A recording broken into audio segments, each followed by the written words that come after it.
even have a hype video for that, if I'm not mistaken.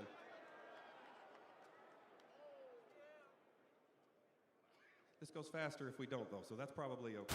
What does it feel like to have come to a moment like this? Could you imagine playing a game and we're here 20, 30 years later, still doing the thing? Name a better community that can do that, bro. It is a moment I hope that the FGC will remember forever. You will go down in history.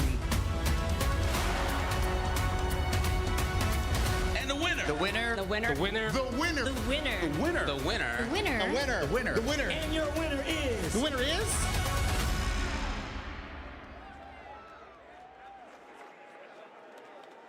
I'm still impressed by that jump. How many of you think you can jump that high?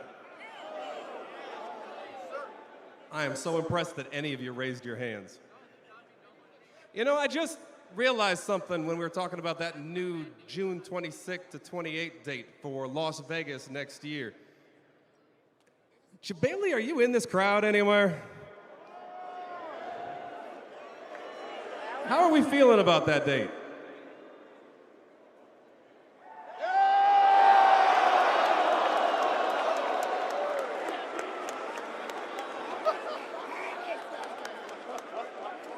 I do love when everything works out for everyone.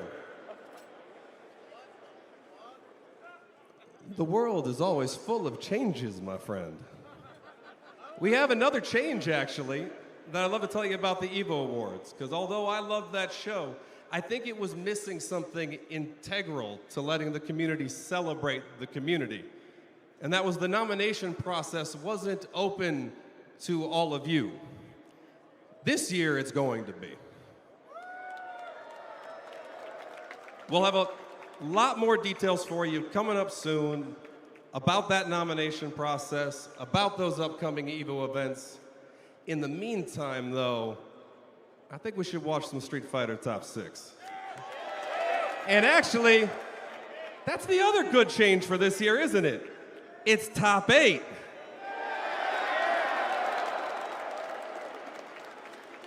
Hey, Joe, Rob TV, you want to get this moving for me? There we go. Take it away, my friends.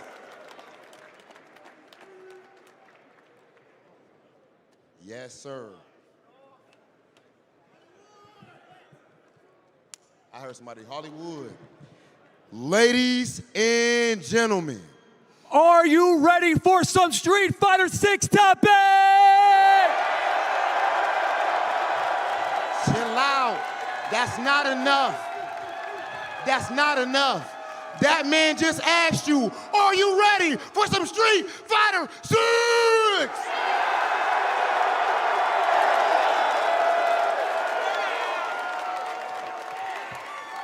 Joe, now I think that I actually believe them. So with that being the case, it is officially time to get into our talk. Hold on. No. We got a video before Top 8, everybody. My bad, Rob. Can we run the video before Top 8, please?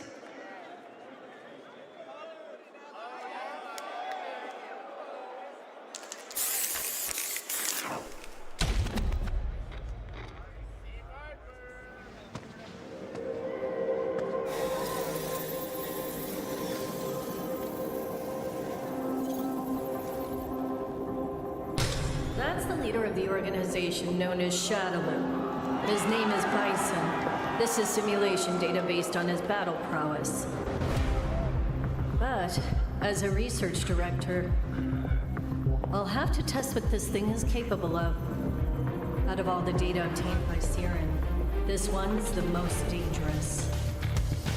We should be able to fight against it. Let's boot it up. Begin test.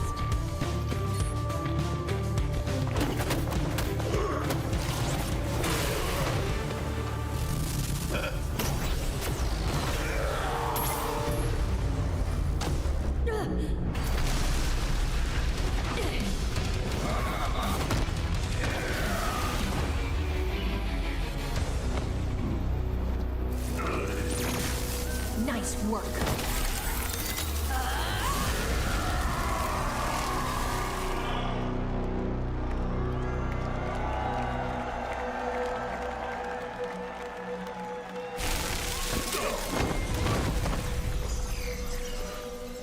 Ugh.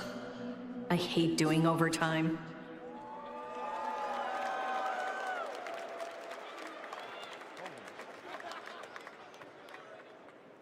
Oh my goodness. Ladies and gentlemen, are we ready for some Sea Viper?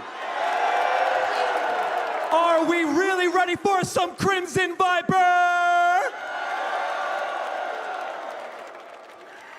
Ladies and gentlemen, of course we share in your excitement, but we also share in your excitement for what's about to happen right here on this stage. It is time, finally, to get into... Wait, hold on. What? Hold on, I got a phone call, hold on. A phone? Hello?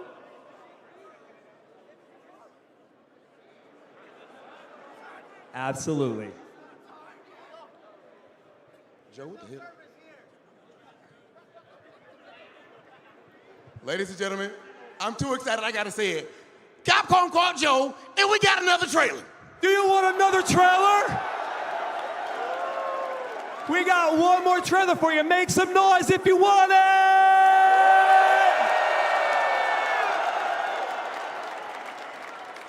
Ladies and gentlemen, that's loud, very loud, but not quite enough. Are you ready for another trailer? Roll it!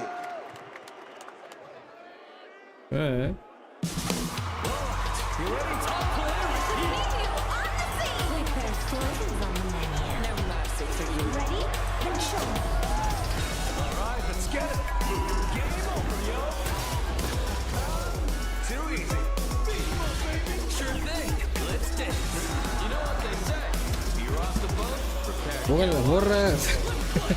¿Qué?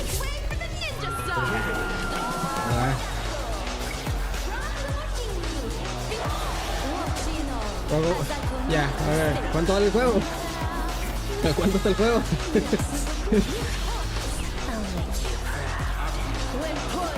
Sí, toda loca.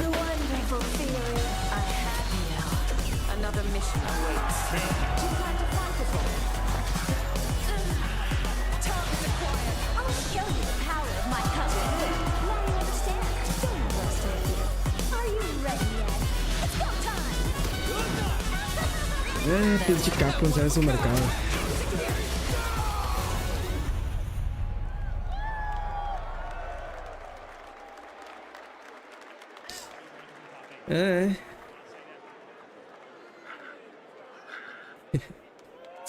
And with that said, are we ready for some top A? One more time, you gotta make it count. Are we ready for some Street Fighter 6 top 8? Let's get into it.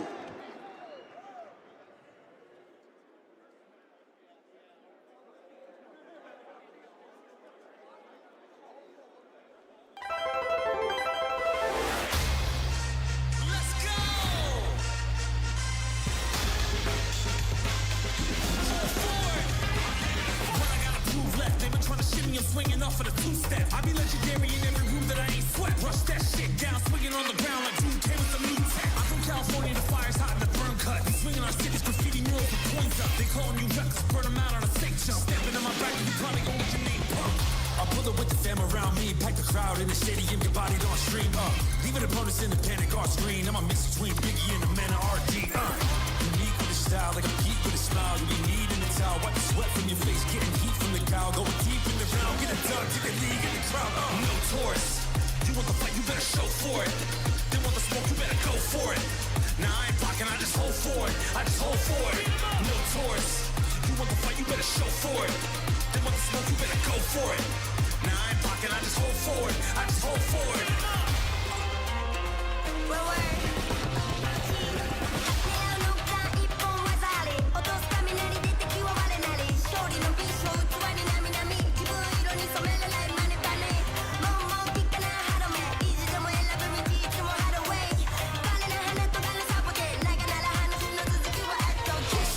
cap. I don't ever hold back. Said around making moves like we did the mocap. Twins on the smokestack. Oh, where your folks at? Neck go flawless. I'm like a low jack. Angry bird, the gang's absurd. I let my hands do the talking and still got away with words. Loosen belts, my moves are felt. Inferno here. Let's see how long you can keep this heat going. Jumping A, jumping B, another one.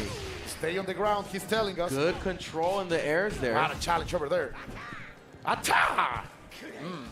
Gets the throw as it comes down. No, pues con razón. Yo pensé que este... He's trying to change, to cool down Lajek. Big mistake, only a throw. Ok, quedamos empatados. You have to deal with him right now, right in your face. Oh, the stand CD connected. Now putting him in the corner. Not a usual space here for ET. And like is starting to get something going. And what every single time ET is able to take something back here. Like cannot give and take too much in this match. Oh my God, that's gonna be ET out. The confirm from ET is landing. Lajek now back with his Goenitz, but he has 3 bars, and there is a possibility to end this match fast. Gotta find some success here. Like turned up, woke up from the last few matches. Really trying to search. Eating on a lot the of hunt. sand.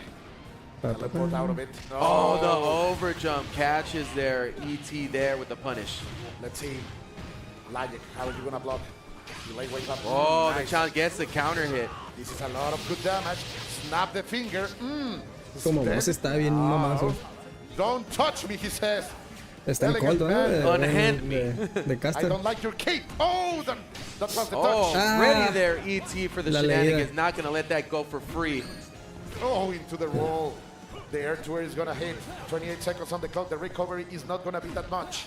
Can Lajek finish his plate? No significant recovery, you're right, but Like has to make Nice. it happen. Gets the throw. Love the break into the throw. There it is. Learning. There is adaptation. Están en losers todos. 45% health on Goenitz. And Hayden, of course, he Oh, on the hunt overhead, goes choosing to with burn it and go for it. all the confidence in the world. One shot. You are back into the mixer. Perros. Traje. The fact that he's willing to invest Wow. that. Oh, wow.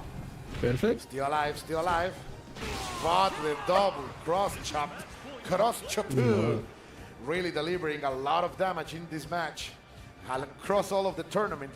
Hayden, such a menace right now. As Orochi Chris, with a lot of money, mucha salsa. Can he spice things up? Nice. What a great reaction over here. But he wakes up Right with no back respect. at him, yeah. Cero good miedo block. from ET. Like trying to find his mark. Oh my God. Big bait. That's gonna be. You have to love that self-safe hop. Bestia, güey. Pinche Oh, tigre. isn't able to block it this time. Not enough to kill yet. 1, 2, no. Esa madre, It's enough to güey. kill. No. Borderline checkmate situation, and ET La is carilla back de in the driver's seat of this match. Yeah, man. Tournament point. He understood what was the problem with the tournament, but you're making fun of me now. I'm not, no. Che comida I'm bien just pesada que saying. no tiene famosas. Ven. Back into the Rio. Oh, I like it. I like it. Yeah. This is it. There's not going to be another opportunity to change characters here for Lajek. Lajek. So this is going to be down the line. Oh, But this is Yamasaki. a good like lineup. that. His Yamasaki is so I fun. like that. Quiero ver un He wanted to Yamasaki, perro. impose his will on the neutral. Please. I think that's a really good character to do it with. So I Please. like that switch up there. You are completely right. 2-1 right now. Lajek with a hope. Lajek with the path Yamasaki. Se ve bien viejo el tigre. Can he really change the world? Of course, we also are Sí, going to see parece Ryo un señor Yamasaki con to hijo ya start. de prepa, no sé. All-star lineup over here by Lajek to face the man of the sands in the hands of ET.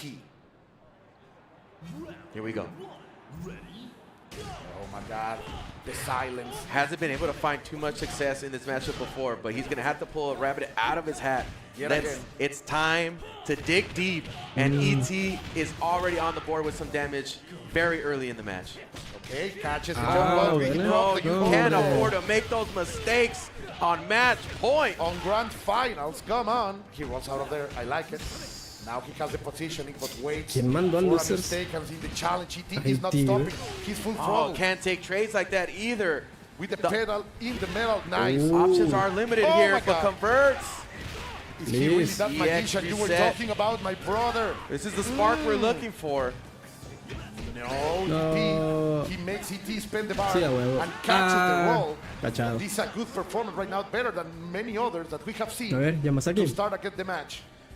Immediately putting ice on that too, is using the the guard change. cancel to get rid of him. This is the change. Yamasaki, the hero that we need right now in order to face ET. Oh, Nice, nice. and here, you love it. No poison right here. Eso, He decided to cúrate. save the resources. Oh, my God. Ooh, what a Good block great there block. from Layak. Yes. Good block again. But finally gets opened up on the low. No, hombre, He güey. never stopping. He believes that the turn is always his. Now he was there with the challenge. Ahí está. Layak jumps in. 44 seconds on the clock. We are going to have 80% Yamasaki. This is a key match right here because we got to take into consideration the option that Yamazaki has. Yamazaki also has a reflect ability, so these fireballs aren't going to be for free as they usually are. You are completely De right. perdida. Pero And there tiene is que a range leerlo where porque Yamasaki can really dominate this. Oh, what a moon slash over there. Nice buttons too. This is competitive. Oh my God. The shattered strike trying to find Güey. something. Now, good blocks. The cross-up? No, he didn't wait for the unblockable. ese pinche He's taking chingazo a lot of está. guard damage here. He's gonna get that back right now because he has the turn. Oh, here we go. We Kick get it a into different the- look, Yeah. and we're burning the meter. Hey, Like hey, it's starting to wake up. And all of the poison damage is there too. Y nada que con la isla. Oh, the command grab getting Perra también. represented here. Here we go. We got a new look here, folks. Somebody's waking up. Esperanza, hay esperanza. Layak takes that against ET's hider. You have to believe. You have Sí. to believe, of course, he's a monster. There is no resources from Oye, Layak. ¿cómo está el pedo But he con? can do good job right here. The jump in, the snake strike, checking the knees. Oh, this joint from the back, Cachado. but ET still able to convert. Cero miedo from the Taiwanese Titan. I just love to see it. Like, you have to bring the best out of them. Wow, dude, Another risking one. it all again. The advanced strike, el avanzado, but the challenge. No! Why are you doing that like Te that? lo leyeron, Oh, güey. I like the idea, but not here, not now. Ooh, Orochi Chris against Isla. Resources are similar. Match point, tournament point, legendary point right No here hizo for nada con el ET. Chris ahorita. Can ET bring this down to a simmer to take this grand finals? Empty jumping to throw. He wants the corner. The DP is there. Oh, Oh, I my. can't believe it. If it's hitting that often, ET is ridiculous. Legend went for a throw. Trying to maintain the momentum. Oh, Ahorita the abre la triple puerta, combo. güey. Oh my God, he's on another Sí. level right now. Le Bien puso mucha feocito, güey. salsa. He has Lajek against the corner, but Lajek replies in manner. A ver, a ver, a There's ver. a lot of A ver, a damaging ver. potential Oh, here. no. Can this be it? Can Bien this be confiado. it? He's gonna take it. ET is gonna race up. ET is a legend Te nos quedan himself. 5 mexicanos. The Taiwanese Titan is your EVO 2025 ahí voy. Ándale. champion. Doing what is so ridiculous to do, What a being loser's run. in a grand finals for Fatal Fury and then jumping into KoF after to be a grand finals winner, to win the tournament. Incredible, incredible stuff. This man is indeed in the upper echelon of fighting games and a specialist in the SNK games, but now a legend himself in 2 different games. Such a man, such a resilient man, such a diamond to crack, simply incredibly La strong. carilla, güey. Ridiculous run. Wow. A ver, vamos por ese café. Wow, yeah. ET has just been so ridiculous. I don't even know. You literally saw him restart the engine mid-tournament, Many right? times. Like Many he was times. coasting a little bit in the beginning, but then it's like suddenly he just woke up and decided, yeah, I love playing fighting games. Let me win this. Let me have fun, and the way he changed characters for each one of his rivals. So man. casually. So interesting. Like, I haven't seen that in a tournament in such a long time. But in the end, that's the level that we have to reach. That's the over echelon that we have to achieve in order to face these beasts, these monsters from the Far East.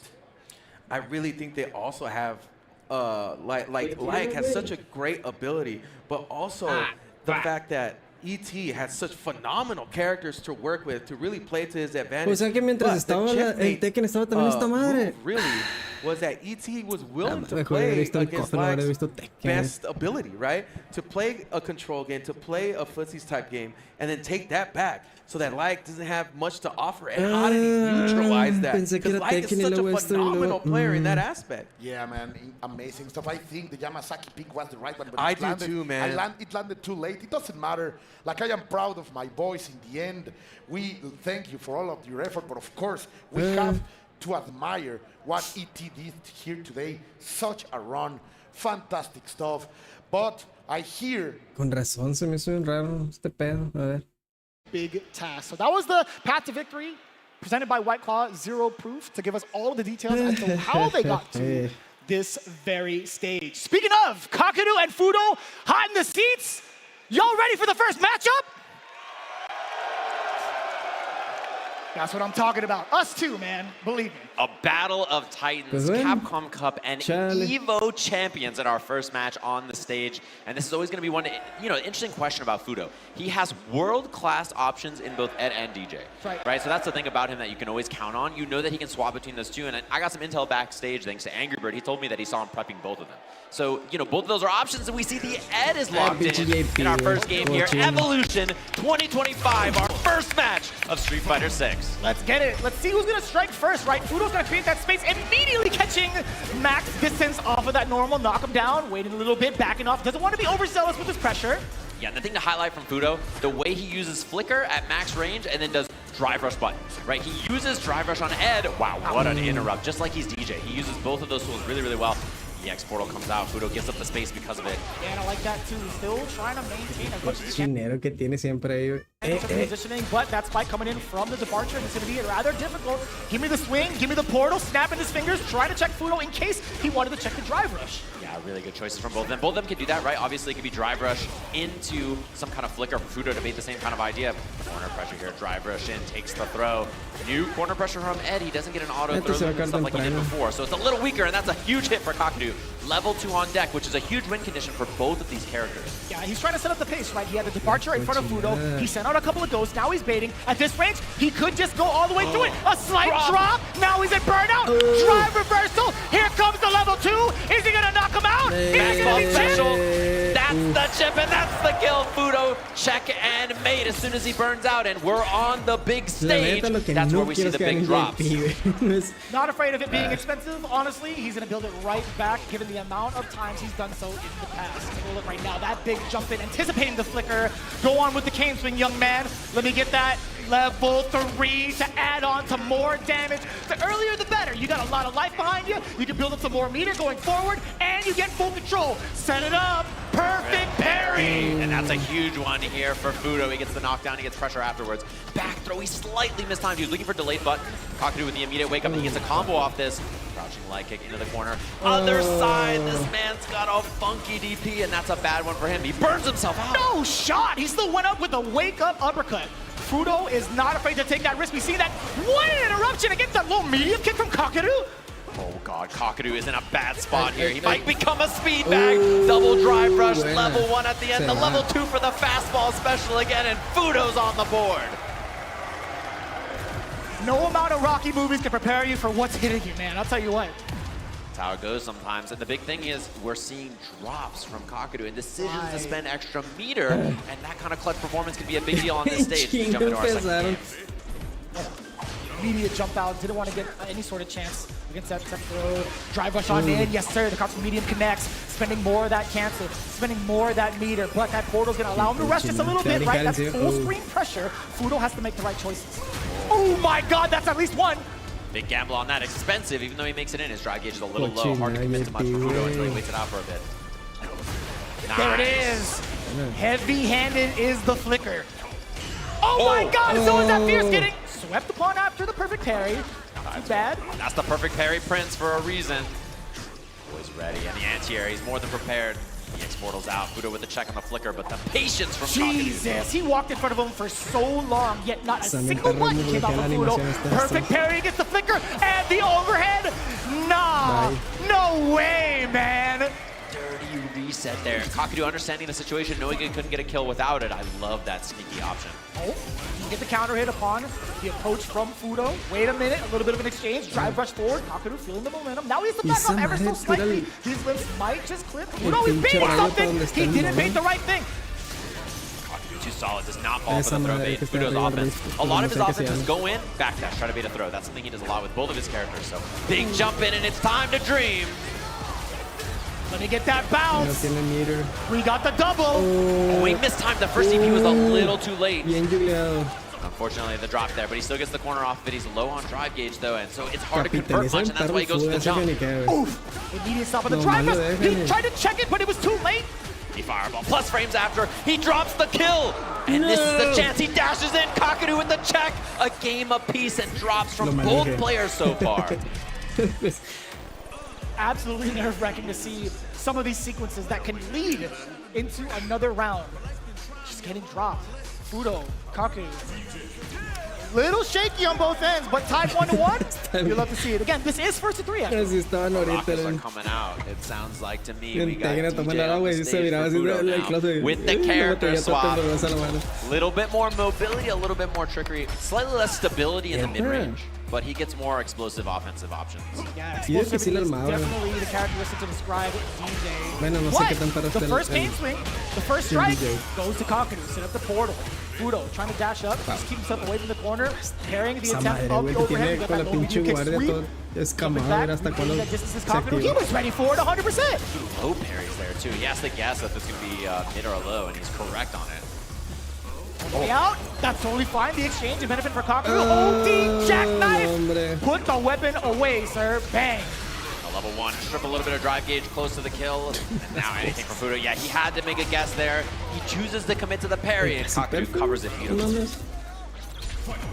Off to a fantastic start, but Fudo only getting warmed up. That was actually one risk he took with the OD jackknife. Sure, it was a lesson to be learned, but he's done that plenty of times over at Topanga. He's done it over at Respawn to actually win. That is a very impressive check to Matters. Man, it is incredible. His checks on these moments have been so perfect so far. Fudo cannot make an approach happen. Every angle just perfectly stopped, and that's why Fudo has to get extra wild. He's definitely got the rhythm. Give me the spring kicks and that beautiful smile. Plus frames here, goes to the pressure. Safe and sound, but the check from Kakadu, and he has level 2 here as well for the extension. Go for the portal in. He's gonna have the spins. That should be the kill. Kakadu dismantling that DJ in that second game. Instant rematch. Damn, the killer look on his face. I'll still never get used to it. Kakadu has been locked the heck in. Since he's found his current performance, the way he's playing, he's in his zone right now. That perfect parry, I mean, it's unreasonable. Like, what's going on here? This guy's just ready for every approach, every normal. Somebody check his pulse. How are you supposed to make it in? Oh my god. Yeah, I mean, Fudo is not playing the video game right now. Nope. Wait a minute, yeah, that spike was still gonna be able to clip. Fudo was anticipating Kakadu, trying to check that drive rush, but that is a very important tech, trying to push him back even further. Fudo, you cannot whip in front of this man. Bro, he's trying to get wild. He needs to make anything happen. I mean, Kakadu is a wall. He's got to get tricky, and it misses. That's too far? Too much pushback? I mean, something fortunate finally happening, and he doesn't get much off of it. It's a huge missed opportunity for Fudo, and he can't get anything started. Drive rush forward, the medium kick does land, he does get a sobot, a little bit of a fake out, a trade, now Kakadu immediately drive rushing, give me your soul. And I think that soul might be his. After this, Fudo is not able to play the game. He's trying to get extra wily because of it, and Kakadu stuffing every angle of an opportunity. The sturdiest sandals known to man. Dashing up, checking with the jab as well, creating that space for Fudo. He wants to look for a whiff punish. He's setting it up with the fireballs as well. Kakadu, he's being so patient. All of his normals being placed the way that they've been placed, all been counter hit against Fudo. He's not going to go out there on a limb to get himself a whiff punish, right? I mean, Fudo's done a lot in the last 20 seconds and not really got a ton of damage, to be honest. So, yeah, and there's the crouching medium punch interruption there. Kakadu ready for the drive rush after, still has tons of meter here. Yeah, it's so tough too. DJ, what can you do, right? Throwing a fireball safely? Sure, perhaps, but when the portal's about to explode, you kind of have to kick back. Oh, dear God, what a standstill. Didn't quite make it in time. 6-frame check with that crouching medium punch after in the whip punish. Looking good, anti-air back heavy kick. Not quite the trade combo, but Fudo in a very excellent position here. It's about a touch and a half. It could be all drive rush, it could be all drive gates that does the talking, or it could be throw, and it does so. You saw counter hit, you saw a slight response with the button press from Kakadu. It just happened to be not the tech. no fear on the amnesia. He does not respect that option at all. Which is a big sign to send, and now Kakadu's got to be thinking it in the back of his mind next time he gets knocked down. Yeah, we haven't seen it thus far, right? It's only a matter of time, especially in this part of the set. You're looking at match point for yourself, fully loaded on level 3. Damn! That was mad far! And the level 1 here. Knockdown. Is Amnesia coming out or not? He goes from Meaty Fireball to defeat it. I love the pressure now. Voodoo getting active, making things happen. Makes Kakadu look mortal. Still so stuck in this corner. Mediums could happen for Voodoo. Roundhouse could happen, but no, the drive rush nullified yet again. Yeah, he can threaten with drive rush and the EXO bot again or something like that too. If he gets pushed away to try to, beat those checks. Let's see if it happens. Just a little bit too close. Checking with the far, sweet low medium kick just at the tip. Oh, perfect parry, but he didn't believe in the drive rush, and he tries it right there to beat the check. And the reversal. He's going to take the side swap here. Fudo's in trouble. Burnt out. Not a lot of options. Uh-oh, he's going to have to guess with his level 2 situation afterwards for sure. Oh, he just spends a level 3 to get the knockdown into the corner, and Fudo in a bad spot. Chip is a big problem now. Trades with Spike are a big problem. Yeah, and Kakudu can just hang back if need be, right? He's not going to drive rush forward in this kind of situation. He doesn't need to. He's letting all of the projectiles do the talking, figuring out the goals. The double departure, jump back, medium. He absolutely tracked Fudo upon his movement and rebutted correctly. Kakudu sending Fudo into losers right out the gate. How are you going to beat that guy? After that performance, Kakudu looking unstoppable. Very similar to what we saw from him from Capcom Cup there. Fist bump in the air and the ultimate machine. When that man's on point, I don't know how you beat him. Just every interaction, every angle, everything, he just sees it all, calculates, and finds a way to stop it. This is one of the things I was looking forward to, right? I wanted to see what the adaptations and changes were from their matchup in that first of 7 from Topanga. I wanted to see what happens if Fudo is forced to be on the aggressive side, if he's forced to be from that life deficit to expend a lot more meter, possibly get himself ready with the fireballs as well from Foil Screen, at least as DJ. But yeah, JP just doesn't give him that opportunity whatsoever. Off of the knockdown, you get the portal, you get fake ghosts, you get the stalagmites. It's so difficult. Yeah, it puts him down in loser's bracket, which obviously he won Blink from that position, so we'll have to see if that comes up again. Kakadu in Winterside Grand Finals, and when he's winning, this game looks solved. It looks like there's no way to play offense in Street Fighter 6. There's no way to approach. Just he is an absolute machine. Just makes the game look complete. This was going to be a little bit wild, if I do say so myself. This next coming match, Mena RD going up against Phenom. I know a lot of people, big Mena fans in the crowd here. You heard a big pop for him earlier. People love him all over the world. And I think he's a tough one to solve for. His character choices are a little unconventional, and then also his style, too. I don't think anybody else really plays the way he does, and Blanca's a hard character to find, matchup experience against. Yeah, I did get to talk about, Phenom's journey here as well, right? All the characters he's prepped for, every single character, every single player, etc. It's been rather difficult. In fact, we could take an even closer look at that. Let's start with Mena RD with our victory path presented by White Claw. Zero proof going into it. Torin Meshi 2-1 over him. Also, Dual Kevin. How many times does he have to face off against Dual Kevin in a CPT stage? That's what I'm saying. He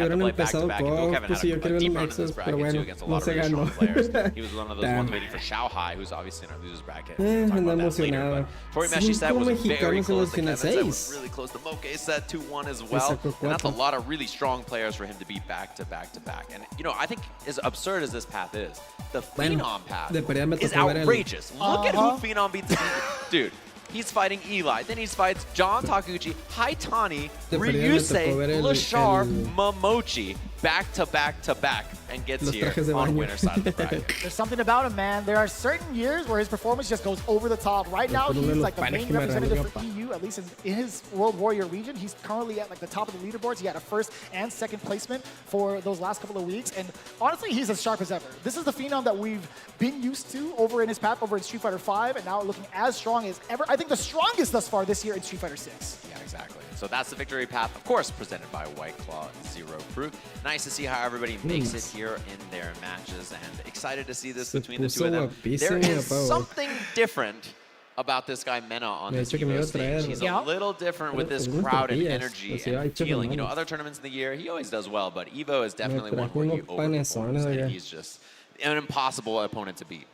Yeah, I think a lot of players have hailed him as also one of the most clutch players that we could ask for alongside Punk as well. But again, in this very moment, can he take down another top-end player via Phenom and that Cammy?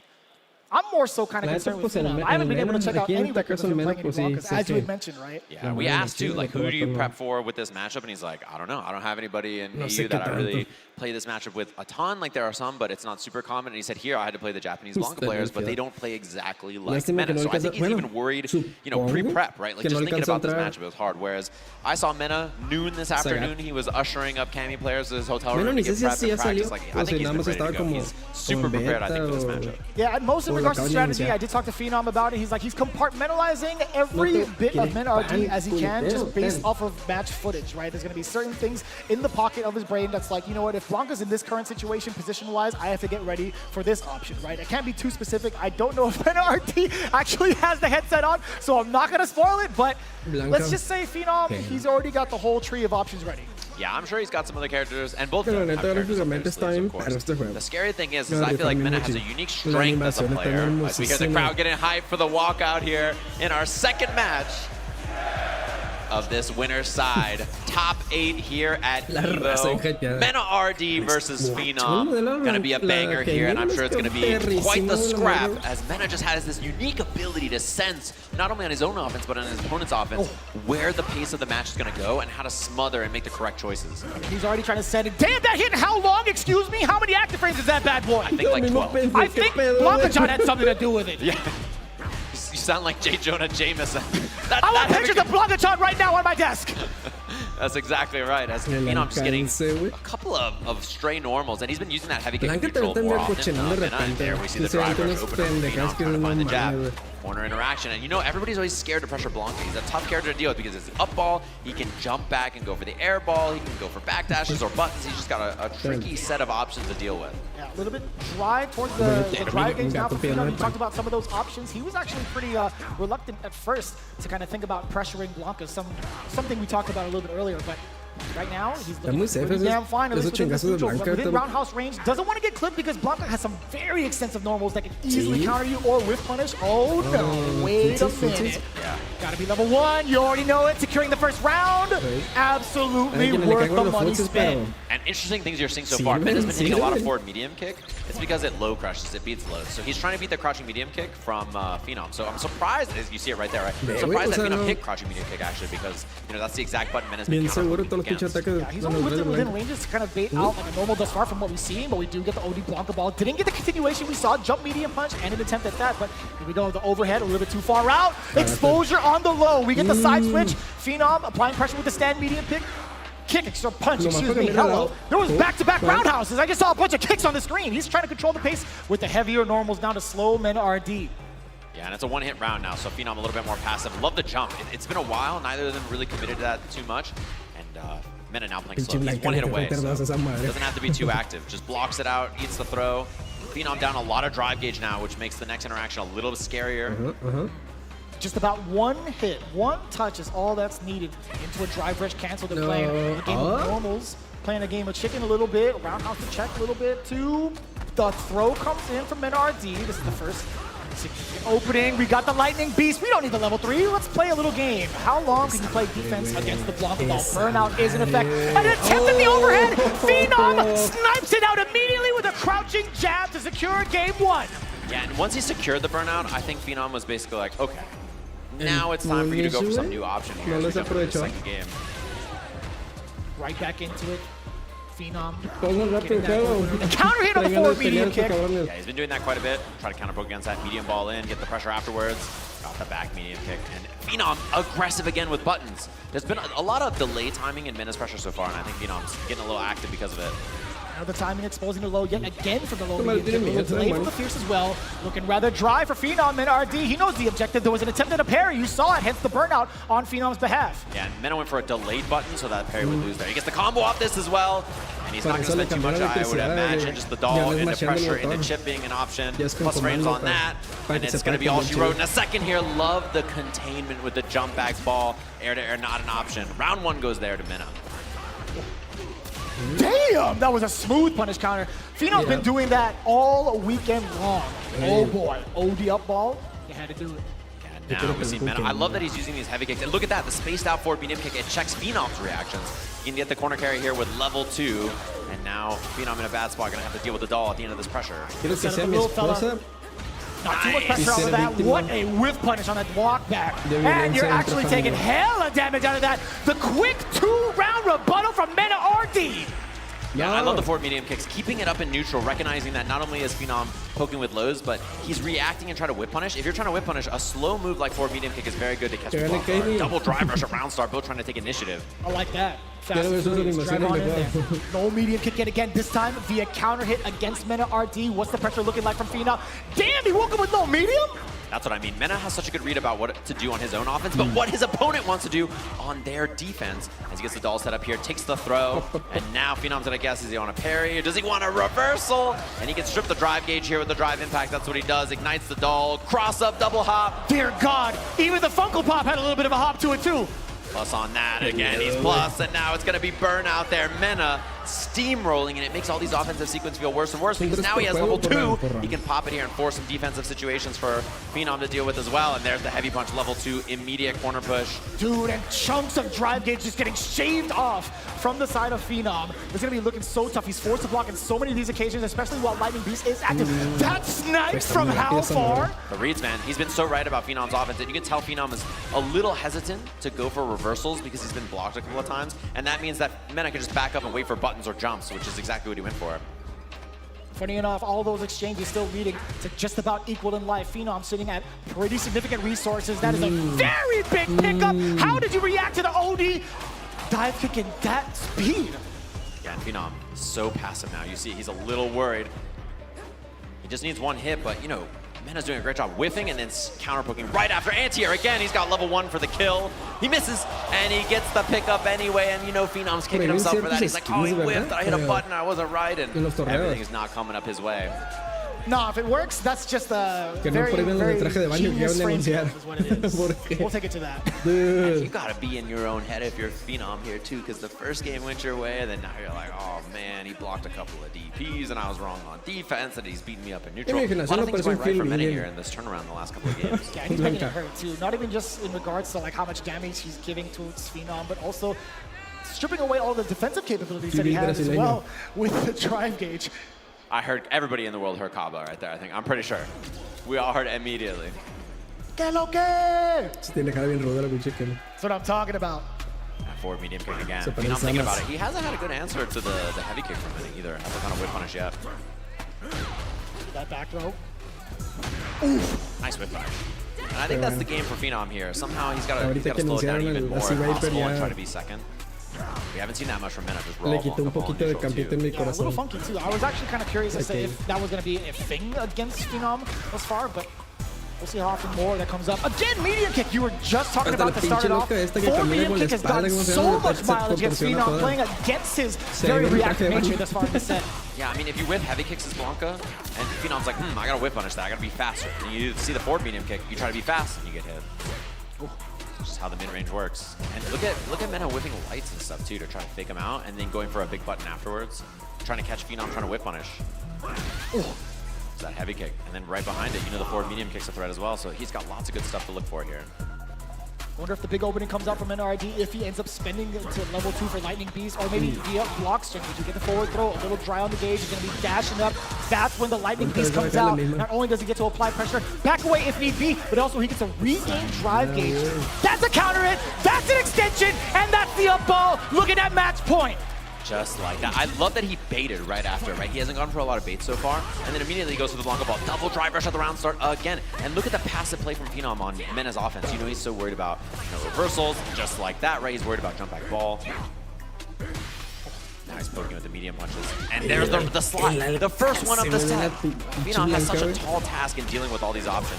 Everything is just stacking up against Phenom at this moment. Then RD now bring them to the corner. Blanca ball to close the gap. Roundhouse does get punished, but nothing big, too big out of it. There could have been a low medium kick, perhaps, at that range.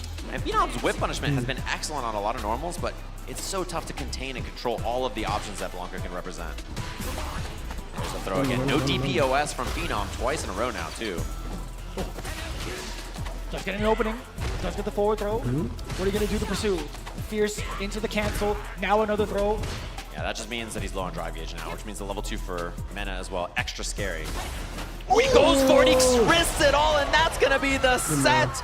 You can tell that the mid-range from Mena forced him onto that option, and now he's headed to the winner's side of our winners finals with the rematch against the man he played in EVO Japan Grand Finals, Kakadu. I grabbed your shoulder immediately after that sentence. I was like, dear God, this is gonna be one hell of a banger.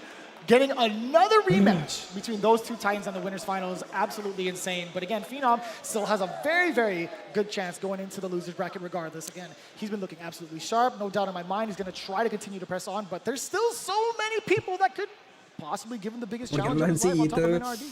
Right, and it's looking a lot like 2023 for this game. Right? We see the Mena Blanca on this stage. We're seeing obviously Kakadu on the JP, and historically, I think that kind of a matchup is good for Mena, right? Because he's so good at reading the rhythm of the game and how people want to play. But Kakadu looks unhittable. He looks like the offense doesn't work in this game. So who can say? Even if you do try to hit him, who's to say he's not going to perfect parry you? His percentage has been mad high thus far, but as you can see it. Kakadu versus Mena RD. If you're a Street Fighter fan, you got to be going out of your seat and going nuts for that, just seeing this bracket, right? Yeah, are we going to get the stare down again between Kakadu and Mena on the stage? Might just happen as we see our loser side of the bracket, which is going to be coming up next, of course. Xiaohai versus Lashar. Mickey versus Angry Bird. Some veterans and some newcomers, some young guns in both of those, so can't wait to see it. It's going to be some excellent stuff. Hopefully everybody's been enjoying all of our matches so far. That's our winner side of the bracket. We're going to take a short break and be back with loser side of Street Fighter 6 Top 8 here at Evolution 2025 in just a little bit. This is the best Chipotle order. I would like a bowl. Triple wrap. Mild, medium, hot. Then dip it in here. Sour cream inside the vinaigrette. 2 tortillas. If you know, you know. Lettuce, cheese, waffle. Yes. Ese negocio no entra a México. Oh, that is good.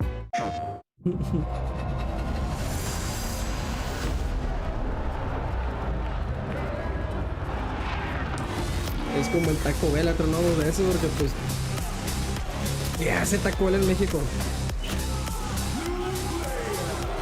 Es caro.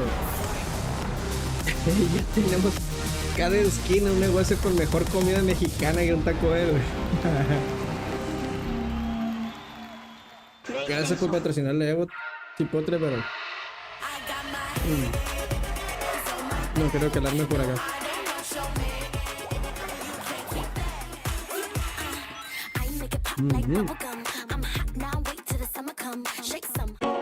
Desmadre morosos que tengo.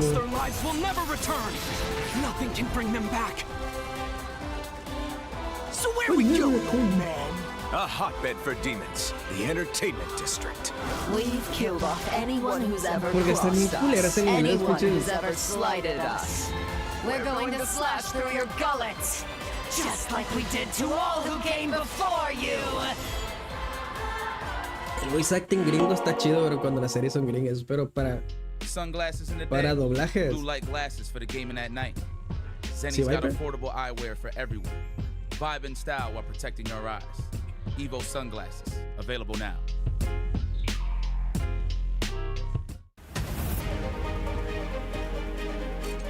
Y ese pad, güey, qué pedo, güey.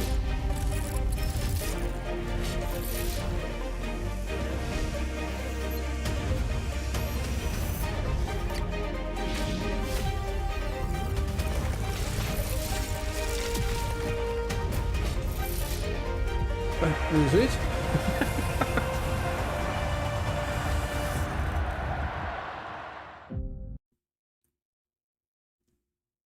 Right back into it, the top 8 of Street Fighter 6 here at EVO 2025, Las Vegas, Nevada. Make some noise! We're excited to see all your lovely faces, of course, and we have another banger matchup coming up right now. 2 SNK legends, actually, 2 players who are very familiar. Obviously, if you've seen the King of Fighters gameplay before, and it's going to be a good one to see. Especially, I'm so impressed with how Xiaohai got here. Imagine, he's fighting for Fatal Fury top 8. He gets 9th place at EVO. Tough, right? If you're Xiaohai, like, he's supposed to win. He's the GOAT, right? Like, we love that guy. He's the GOAT. He has to come over to the Street Fighter stage and back-to-back fight for qualifying for EVO Top 8. And here he is. Like, he ended up playing back-to-back. And even they were like, you want a little break in between? And Xiaohai was like, let me at him, dude. I need to get into a top 8 this weekend. Yeah, we did happen to catch him on stream, I do believe, during day number 2, if I'm not mistaken. Had to face off against Tori Meshi. I'm not going to spoil exactly the entire path that he's had. It was a little bit of a rough shot. There was just one moment where he had missed time, one of his supers, to actually catch Tori Meshi on the way down. We could have seen an entirely different timeline if Xiaohai had landed it. So you know that's definitely going to be fueling him. He's very emotionally fueled. He doesn't necessarily show it, but he definitely feels it, and he definitely shows it off on the next weary opponent, which is really unfortunate. On the other side, though, this is actually kind of crazy. Lashar, back-to-back champions in the CPT via Combo Breaker and CEO. And as you had mentioned, he took a little bit of a break, but here he is right now again in tip-top shape. However, I guess that's kind of like loaded to say tip-top shape because he's currently in the loser side against Xiaohai. And I thought it was mad ironic that Xiaohai still has to face more Fatal Fury characters, potentially. He's going to pull up with my or Terry's, like, don't remind me. They're just like they're standing outside his window with the stereo, just waiting for him. But we're going to take a look at their path to victory. How do they made it here? Presented by White Claw Zero Proof, of course. And we see Xiaohai going to loser side to Tori Meshi. Afterwards, he goes and fights for his life in Fatal Fury. Comes back and beats Shudo, Duel Kevin, and Itabashi Zangi to qualify for this top 8. And he's got some tough opponents right before that, right? Dogra and Noah back-to-back in that round 3. Kind of wild looking at the stats coming up as well from the side of Lashar. A little bit of poetic justice when you take a look at how he's gotten here in his victory path. But again, Xiaohai being so competitive, he's definitely going to give Lashar a run for his money. Just taking a look at it right now. He had Young Goki, Cali representative, I like that. But also Aqua, VX Bow, down to Phenom, and then had to face off against DCQ, Pugera, and Punk. Back to back. Yeah, these are all close sets too, scrappy ones. I mean, that's why our EVO champion, Punk, 9th place this EVO after really good runs in the last 2 years, obviously top 8 and then winning, barely going down to Lashar in a banger of a match. If you didn't see that one, definitely recommend checking it out. And Lashar, I think for a lot of people's mind, one of the best, if not the best, Street Fighter 6 players. But it's weird to say, given that he won CEO and CB, but he kind of underperforms at tournaments, which is weird because you're like, didn't he just win 2 big majors? But things like Capcom Cup and EVO and stuff, I sort of expect him to get the big ones, and he's just not quite there. I think his perfect playstyle is very hard to do at a high level for so long. So I always love to see success from him. He's such a fun player to watch, and I'm curious which of his 3 characters he's going to lock in against Xiaohai, and Xiaohai's 3 characters that he could lock in, you know? I'm very scared to see who they actually pick up next, to be honest with you. They are locked and loaded on the stage. Everybody waiting to see the big throwdown. Again, in top 8, there's definitely going to be no slouching. Xiaohai versus Lashar on the screen, on the stage right now. It's just a matter of what character is chosen. Taking a look at from Xiaohai, his current record, he's been mad consistent with the Bison all throughout the weekend thus far. It's at least what I've seen. Yeah, and I've seen him play some Mai as well. It's another character that I saw him lock in. And his whip punishment, particularly in the Itabashi set, was next level. You see the crowd out there. What's up, everybody here at EVO? Hopefully you've been enjoying your time so far in this crowd. We have Street Fighter action, narrowing it down all the way from 4,000 plus players to our top 8. That's crazy. Ed was on the screen. You see Terry in the back. He's just like, nah, man. He was just shaking his head. He's like, what are you doing? I got to get out of here, of course. It's going to be a good one. A banger of a match. Curious about what characters they both lock in. And I have no spoiler. I don't know who they're playing on the stage yet. We'll have to see when we swap over to it. But it should be a good one. Thanks to all of you for sticking with us here on this late night for some Street Fighter action. Our 3rd year at EVO. And this crowd is packed. How's everybody doing out there? You guys feeling good?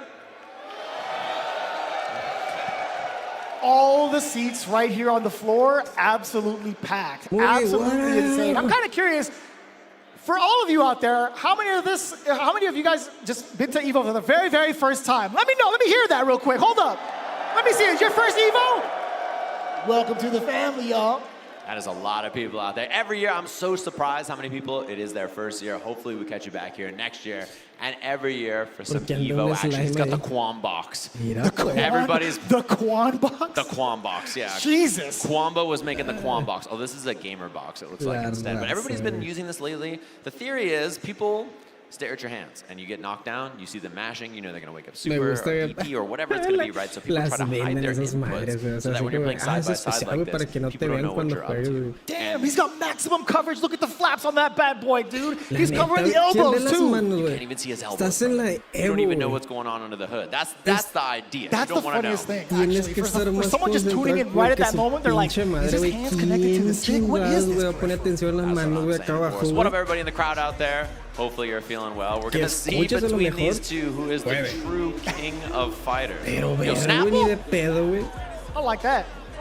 Bio Billy Bones? That's my guy right there. We are going to get locked in very soon. Xiaohai versus Lashar. This is elimination time. This is round 1 of loser's bracket. Yo, I recognize that flag back there. He's getting hype. He heard you. It's going to be a sick match between these two. Excited to see it. Xiaohai and Lashar. Really, really strong players. SNK background, obviously. Very good at this game as well. And it looks like the buttons are getting checked and locked and loaded. Xiaohai unrolled and Autobots, they rolled out, so he's got his box ready to go. Yeah. Bro, how good of a henchman name is Starscream? I don't know. That sounds pretty beefy. You know what I'm saying? That sounds pretty OD. I'm not gonna lie to you. Looking at the screen, we do see Mai locked in, at least on the player 1 side. That might be Xiaohai's choice. And possibly being the choice for the side of the Lashar. Oh, we're gonna get the Mai mirror. The fans seem pretty happy about it, no pun intended. You see Xiaohai lean in like you're going to play that against me? He's like, you're going to dare pick a King of Fighters character against me, a Fatal Fury character against me. Mai versus Mai, our match here. A very strong character and a very common character. Very different styles though. Lashar, with punish, hit confirms, reactions, defense. Xiaohai, a much more active player, right? He's going to pull up and use his reactions and just general fighting game comfortability to beat you up. We got the beast thing already to the corner. Xiaohai trying to fish with a low medium. Lashar actually retorted with the exact same normal, but the pressure's going to be a little bit too much thus far. Xiaohai still in control. The Fierce trying to check the movement from Lashar just in case. Ooh, opening down below, another killer beast thing. Get off me, Ryuenji. Getting some space. The perfect pair of Ryuenji after trying to beat it. Type kick, he's looking to beat the anti-air, and Xiaohai does not bite. Level 1, a bit of install, and a little bit more pressure to escape and create some space for Lashar. Backing up, red versus blue here. Xiaohai giving a little bit of space now that he has this life lead here. Finds the low hit, and he's almost out of the enhanced fans. Reversal from Xiaohai. Tried to check the drive rush, a little bit too late. Damn, what a time to bust out that OD uppercut. That was actually round changing if you try and block. Back to, and that's just a message early if you're just down to send it on the first 2 interactions. Again, offense from Xiaohai. He's more likely to act first, throw these fans. Wow. Damn, he just counts for both of them, huh? You want to do that? What a hit confirm there from Lashar. He wants to do that there because he was worried about the fan, I think was the idea. Nice sense. Just enough space to get that punish counter. Now, level 1's again. No mic. Güey, el teléfono, güey. Challenges. He's still going to be so locked Pero down. tiene que estar todo puteado, güey. Actually, a counter hit against Lashar. Still got a lot of life left. Trying to knock on the door with the lights instead. Rewarded with the back throw from Xiaohai. And a forward throw now. Drive rushes in for another one. He's 1 bait away from killing here. I mean, he's got lots of meter critical art on deck. And Lashar trying to block it out and be safe. This relentless presser from Xiaohai here. One guess away. Oh, what a delay. Still gets the throw. Just enough, Lashar. Still keeping the pressure on with some of the throws too. Mixing a little bit of the drive rush, delayed normals as well. Look at that round start charge fan. Xiaohai, no fear. Lashar playing so passive by comparison. Another one. Checking the lows a little bit, knocking on the door. Whiff punish. Perfect whiff punish within that range. To be fair, medium punch goes mad far. Yeah. Oh, what a throw bait. This is going to be huge damage. Level 2 at the end of this should be enough. Look at that, the 2-tap from Xiaohai in our game 1. He gave him a fair warning. He looked right at him right before the game started. ¿En serio? Mike? Are you sure you want to lock this in, buddy boy? Where I come from, no one beats me in this. Back to character select. Lashar having a think. Buttons correct. Te dijo, Ed? te dijo. Oh, the old flame? He might have to, specifically for this matchup. With how passive he's been playing, I think the flickers actually might be able to check Xiao Hai at certain ranges, kind of keep him at bay, and at least slow down the pace to prevent him from getting cornered so easily. Yeah, that's one thing about this matchup is that Ed's fireballs, his projectiles and flickers mean that you can't throw fans for free, but he just pulls up and catches them low. Normally, Lashar is the king of getting a lot from a little, but so far, he hasn't really been able to make that a factor. Xiao Hai just kind of being aggressive and picking him apart. I think Ed does a pretty good job of that, at least trying to tone down the pace, at least for the mid-screen, but under pressure, a little bit difficult, right? His defense options just slightly lackluster, only being able to do ODDP, but it's not active until like double digits, right? So it's not going to be a real, instant escape option. Yeah, and Xiao Hai, he's doing a lot, and Lashar is not having a good time slowing him down so far. Just look at this, like he's getting perfect parries, but Xiao Hai just pulls up, too ready, too prepared, too offensive. Lashar not being able to match this pace and slow the game down. Right, and I love the pace that Xiao Hai is setting, absolutely right. This is the first time we've actually seen, okay, Lashar locked down a little bit, but up until this point, we do find success with the flicker for the first time. Check the chin. Boom, boom. Drive rush pressure looking in, and that semi-medium punch not plus, so Lashar just blocks after, which means Xiao Hai takes his turn to get out of the corner. Beautiful. DP Ender, he did not go for the EX Blitz into a level 2 combo or anything. Didn't need to spend it, he felt like it. Now instead, we got to deal with fan pressure in the corner. He's given plus on block cancels into projectiles, and he jabs out. He does not bite. Oh, expensive. That was very expensive from Lashar. Eso es lo que Shane the Dream, we get the single bounce. We're going corner to corner. Look at the damage on that. Trade on that, and he gets the counter hit pickup stand like crouching light kick. Medium DP is Lashar. He may have been gone for a bit, but he didn't forget how to dream. That's bars, man. It's pretty good. It's pretty neat. That's what he does. Level 3 early, and that's going to be a bad one for Lashar. He's not going to have access to a lot of drive gauge here, so he's going to have to make a tough decision about how to get out of this spot. Goes to burn out immediately with the Fierce. A little delay on that, actually, on the held down button. Tech throw. He built That's so much meter. He has so much bar. Look at that. Lashar now, all kinds of offense. He's got drive gauge to work with. Xiao Hai, not a lot. Misses the whip punish. That could have been punish counter. It would have been way worse. Instead, now Lashar on the prowl. He's got meter to work with. Drive gauge advantage. But the life bar is going to be tough. He escapes. Kill rushes away. 1-2, drive rush on in there. A little bit of an earlier Fierce than intended, or at least than expected, I should say. He's going to keep holding these flickers because he has level 3 to cancel into. So he's waiting for Xiao Hai to go for a drive impact. Just about the range where he can't really throw these fans. It's so difficult. Lashar, you know he's on the prowl. OD version, that's a lot safer.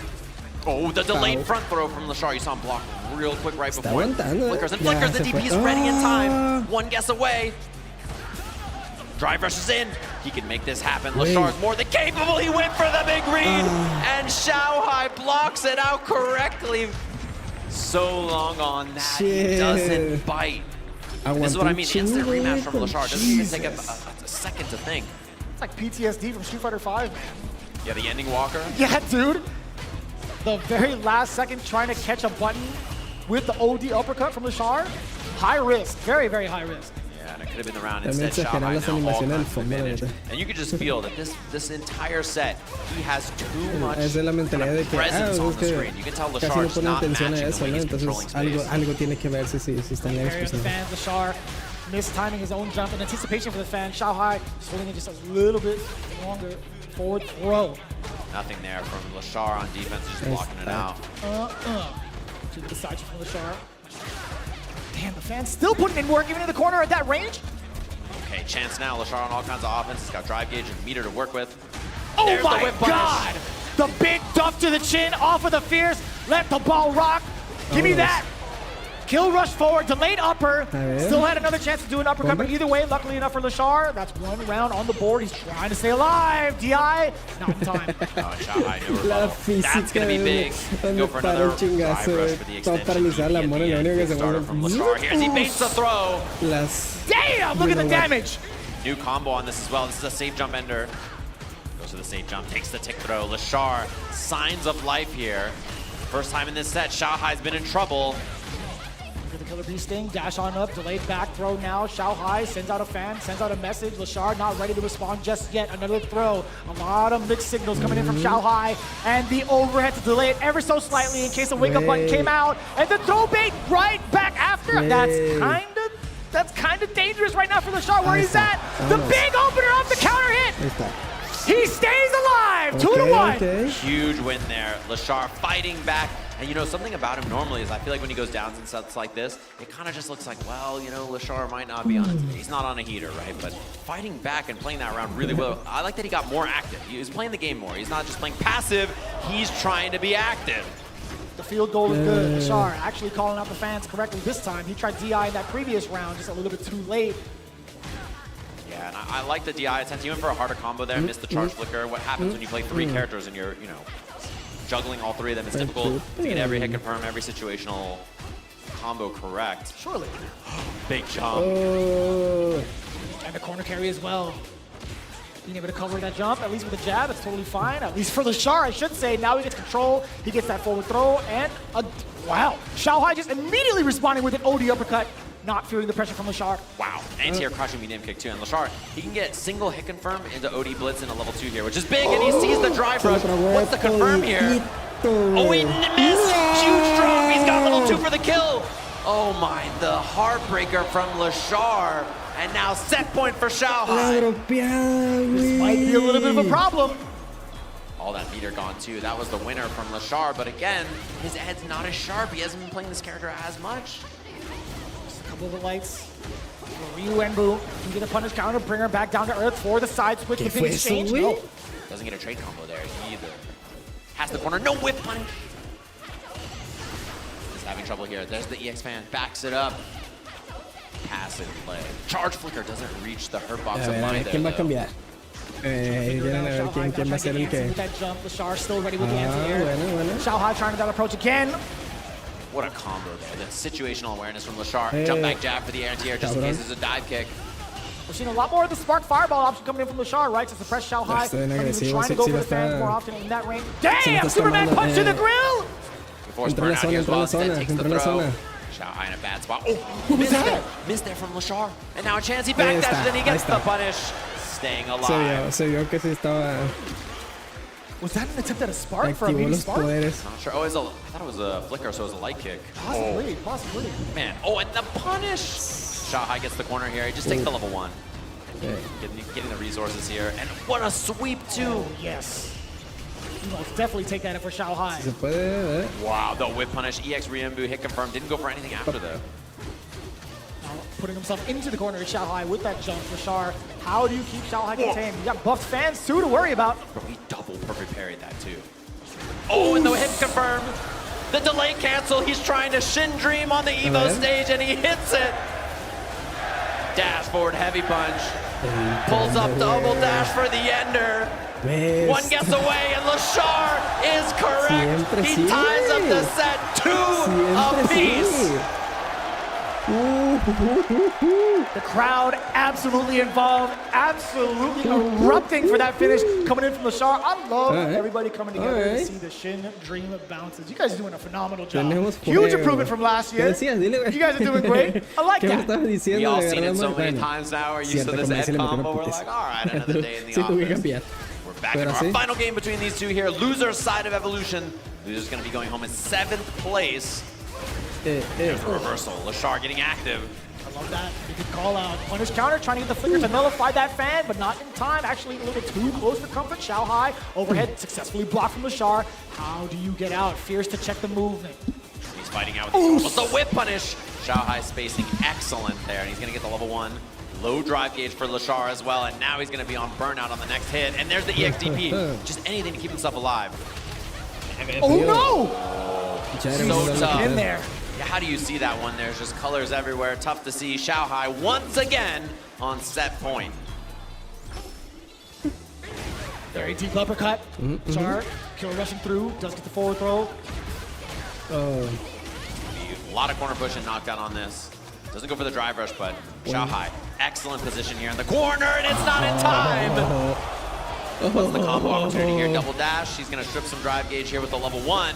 Lashar's got to make some tough decisions on defense, and he's wrong, but he's apparently alive. Xiaohai with the mistake, but tough spot. How does he survive? Chip is imminent. If Lashar continues to back away, he does get an opportunity for the flicker counter hit. Nothing behind it. That's super big just yet. But that's the one we were looking for, baby. We were talking about the big conversion. This is the critical art, but more importantly, he's out of burnout and he's in control. And he steals a burnout from Xiaohai, who's got to deal with Ed with no drive gauge. The reaction of the young man himself, Xiaohai, eliminating Lashar in a 3-2 nail-biter, just like that. You can't be upset at that. You genuinely cannot be upset at that to try it in that exact moment. Xiaohai, he was just too ready. He's too prepared. He's a young man in nickname and in reaction time. Ladies and gentlemen, can we all make some noise for our first eliminated player here, Lashar? Seventh place here at Evolution, and Xiaohai starting the march. A long journey through this loser's bracket for him, even before this top 8 began. Can he do it again through the loser's side? All the way through these killers. That is quite the task at hand. I'll tell you what, we'll take a look at the bracket later, but now it sets us up nicely for what's to come on the loser's side. Even further, we got Mickey versus Angry Todos van contra. Todos That's que kind of van. wild. Only because I will say, I feel like Pues not el a que lot of people conozco, have been al Angry introduced to Bird. Mickey just yet, right? Yeah, really young player, obviously from Hong Kong. First time here out at EVO and in the top 8 of this bracket. Incredible stuff. And he's a young player who plays very defensive, very footsie-oriented, slow play, which is really surprising, I think, generally, right, for a player of that age. But what a banger set between these two, Lashar and Xiaohai. SNK Legends fighting here to see who's the real king of fighters. Physics. And it's Xiaohai in the end with an incredibly impressive performance. 3-2 over Lashar. 6 set between those two.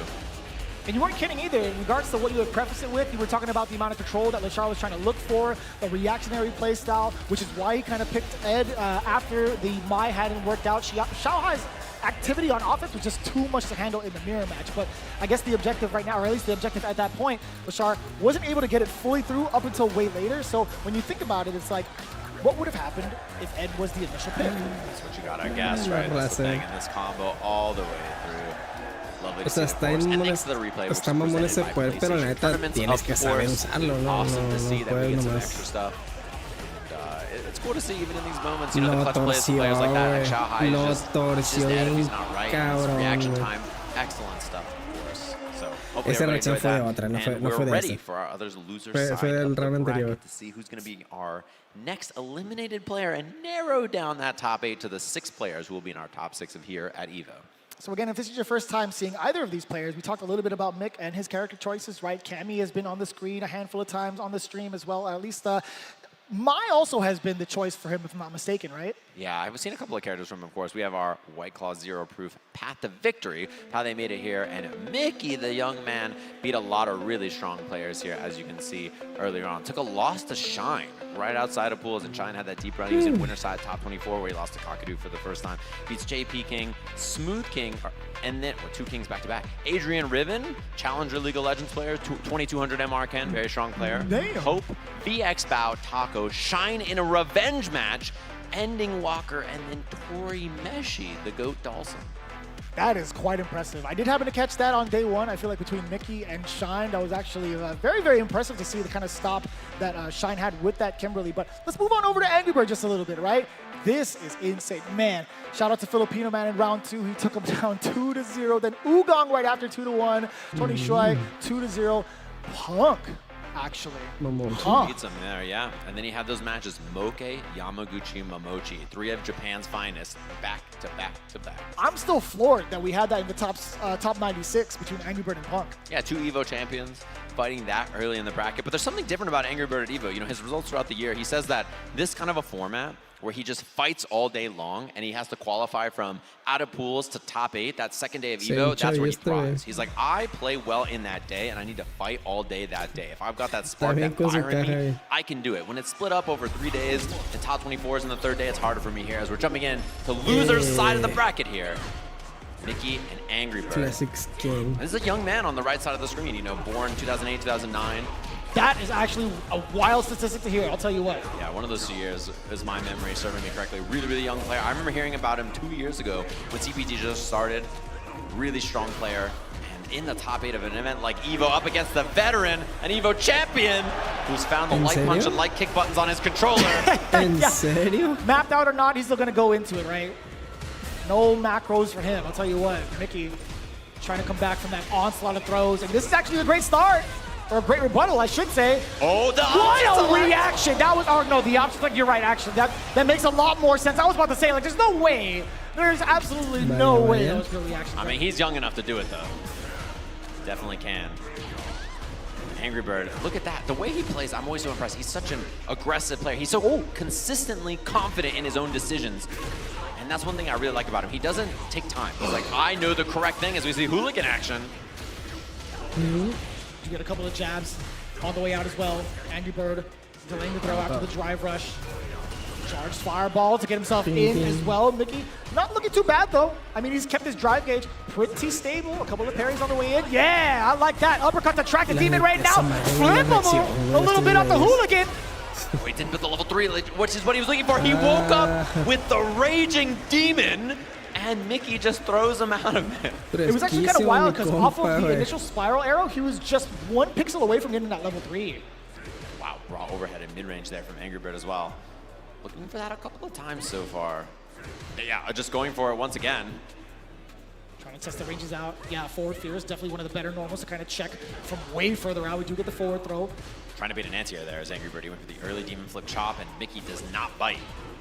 At that time, no anti-air because of it. So Angry Bird changing up these air approach options, trying to throw him off. Yeah, considering he's plus after that, he's able to get a strike throw mix if need be. Spin knuckle immediately after the drive rush and possibly check Angry Bird. No le echó nada. The way he walks up to Angry Bird, very good at using Akuma walk speed to dance in and out of those ranges, just like that. Pues él fue con Akuma. Eso él siempre keep making in place. You can't go airborne in front of him. He's been bad consistent. Back-to-back uppercuts against the demon raid from Angry Bird. Overhead does connect. A full conversion. Lights out off of that single interaction. Round 1. Game 2. Going into game 2 for Angry Bird. Yeah, and that reset there really sealed the deal. I meant that he got to kill without spinning extra meter there. What a dive kick over the low medium. No estoy comiendo nada, güey. ¿Por qué me está pasando? Yeah, Mickey's been rather grounded, right? We haven't seen him. Well, let me rephrase him just a bit. We haven't seen the dive kick option as often. We've seen a lot more hooligans thus far. Right. And so far, yeah, the approach has been from Angry Bird in a lot of these interactions. He's the one getting active first. Mickey playing passive. He's the defender here in a lot of these interactions. Whoa, scary Angry Bird burnout now. Mickey, if he gets space, it's going to be tough for Angry Bird to get this round. Let's have a level 3 on deck, though, and any of these hiccups could do it. Shaman with the drive gauge, just trying to keep the pace, also from Angry Bird. Bro, he is fighting in this burnout, and that's going to be a chance. 9,000 life is the deal breaker here, I believe, for Angry Bird. And yeah, he had that hit confirm punish counter crush immediate punch. Stand heavy punch didn't quite reach, and so Mickey getting the round. It was just before Angry Bird got back into his drive gauge. Literally a pixel away from getting out of the grave. Del premio Nobel a los animadores y modeladores de este space, juego. and yeah, he's getting active, preemptively swinging into these spaces where Angry Bird's been sticking out some floor options. The dive kick beats it. That was such an awkward angle. That was the roundhouse uppercut, if I'm not mistaken. In that angle? Oh, Parried it. Didn't get a perfect parry or anything, but still, good result there from Mickey. And he jumps in, no anti-air. He catches the jump. He's got level 1 available at the end of this. Doesn't even need it, but he spends it anyway. Quick like that, 2-0 for the young man here in top 8. Can you repeat that stat real quick? 2-0, you say? That is ¿Quiénes eran esos güeyes que cada final de round de pelea le ponen? Unfazed on this Les ponen la cámara. Angry Bird shoots him a glance to see what he's up to. Se parece un camarada, tomar foto ahorita. Mickey just like, he looks so confident for someone who's not played on this stage before. Damn, it's just another day, man. Some of the younger generation just built different. I'll tell you what, man, we have a plethora of that all over the world. With Mickey right now on the world stage, proving how much of a competitor he really is. Low medium kick, that was a counter hit. A little bit of a string, actually confusing Angry Bird, not knowing when he's even allowed to act. Mickey's been keeping it real tight, crouching heavy punch to keep him grounded. Now we get the whiff punish. Level 1's got to be coming in, doesn't even need it. He went. Ahora, se puesto que se pasaron todo un día animando las nalgas a la Kemi, nomás cuando quiere ese chingazo. Set point already over the EVO champion for the first year of this game. And he Puesto, lands luego minus regresaban para parry, and now the corner. afinarlo de Angry Bird nuevo. low on No, me 5 falta. gauge. Feels like he's low on options here. Although that tech builds him a lot in the air to air. I love that adaptation, knowing that the demon flip over was coming. Oh man, 2 in a row, Angry Bird. He's in trouble here. Catches the backdash. He has level 2 available. What's the meter dump at the end of this? Is it enough to kill? Is the question. Not enough.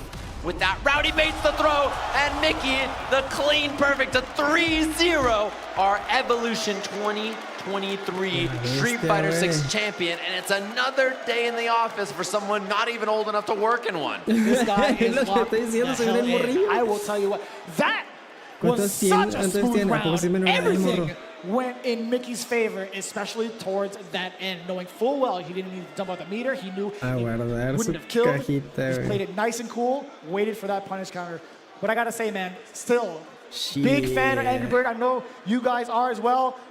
Let's give it up one more time for Angry Bird. Evolution 2023 EVO champion. Incredible competitor. 3 straight years he's been in this top 8. That consistency is very impressive, and I'm sure we'll see him more and more with all the great tournaments coming up this year as well. As Mickey's marching on with that Quam box, folded it all up, he's ready to go up there on that stage. Incredibly impressive run from him so far, and that sets up our top 6 here at EVO now. So we have our losers side of the bracket and our winners finals squared away. Yeah, I'm really, really excited to see it, man. It's such a heartbreaker to see some of our favorites as we've been watching them year after year after year ago, but that's just the nature of competition. Now it gives birth to even newer players, players you've never been familiar with as they progress. Honestly, Mickey, I'm a fan, man. Yeah, I'm a big fan, of course. Excellent performance from him so far. Everything I've seen from him is super, super sick so far. We have more Street Fighter action for all of you at home, of course. But there's going to be a burrito meter during the break, which I'm sure you're all very excited about. So the crowd's beginning high here for Chipotle. If you spam emotes in the chat, you can win yourself some free food, okay? So make sure you spam those emotes in the chat. Pick your favorite one that you have from your favorite streamer and let us all know that it's going to pop up on the screen. Take a short break. We'll be back with more Street Fighter 6 Top 8 here at Evolution in just a little bit. Muy bien, tomar agua.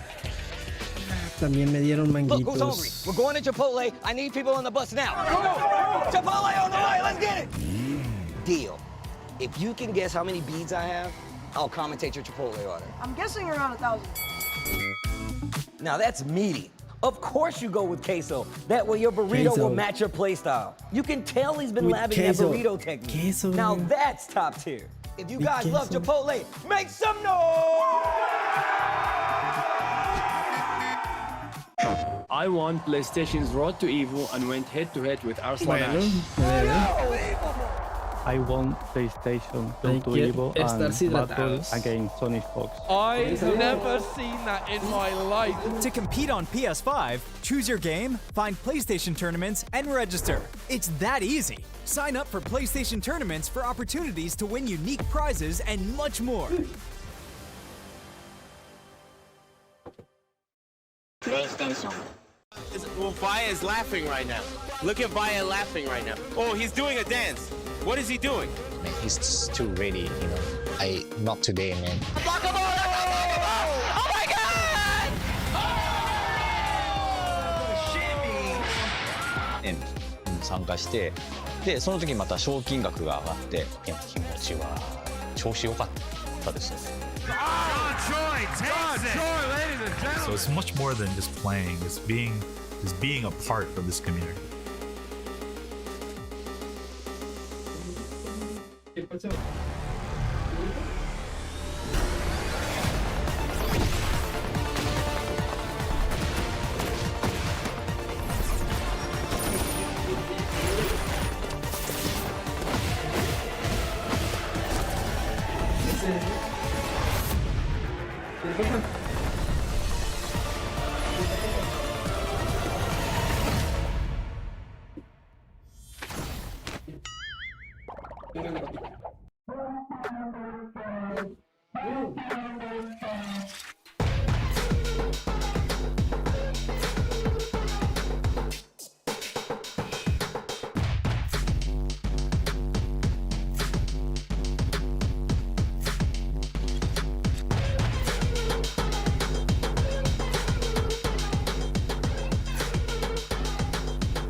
Merch.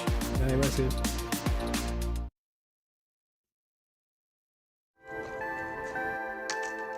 Digo, porque si no, pues que hacen comerciales la EVO bien durante la EVO.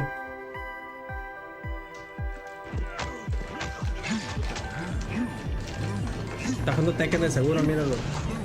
Es por allá. No puedo jugar otra cosa más que Tekken ese morro.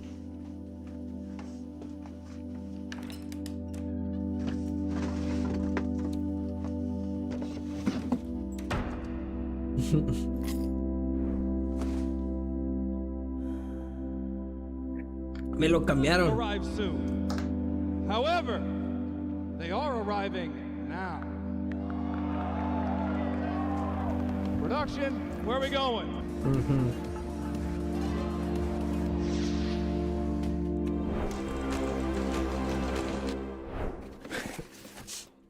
Pinche palanca esa salió el mes pasado, ¿no? Y la ponen como si fuera de hace 10 años, no sé, 15.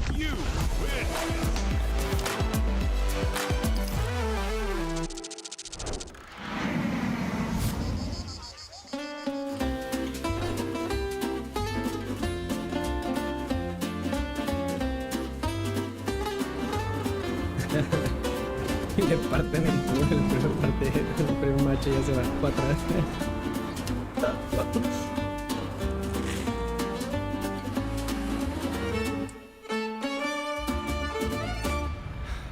No tienes dónde llegar, ¿o qué traes arrastrando el pinche malero a todos lados?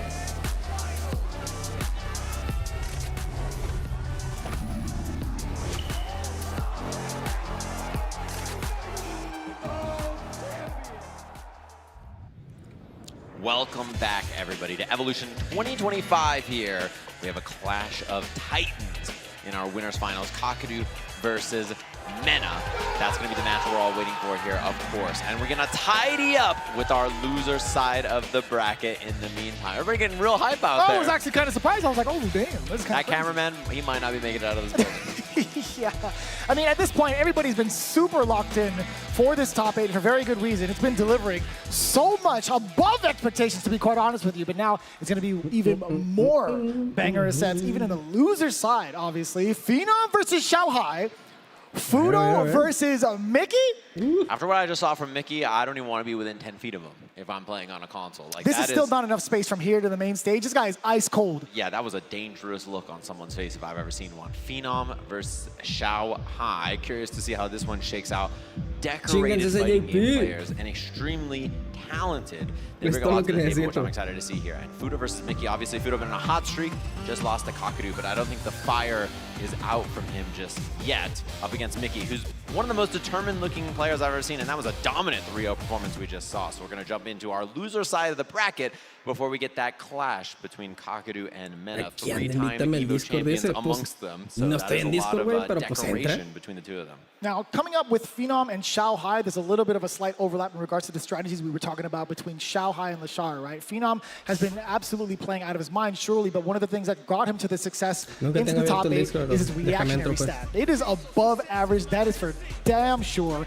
But we saw how Xiaohai dismantled that exact strategy, at least within the Mai and a little bit of the Ed against Lashar. But this is different. Phenom is going with his main character right off the bat and can be just as explosive both on the ground and in the air.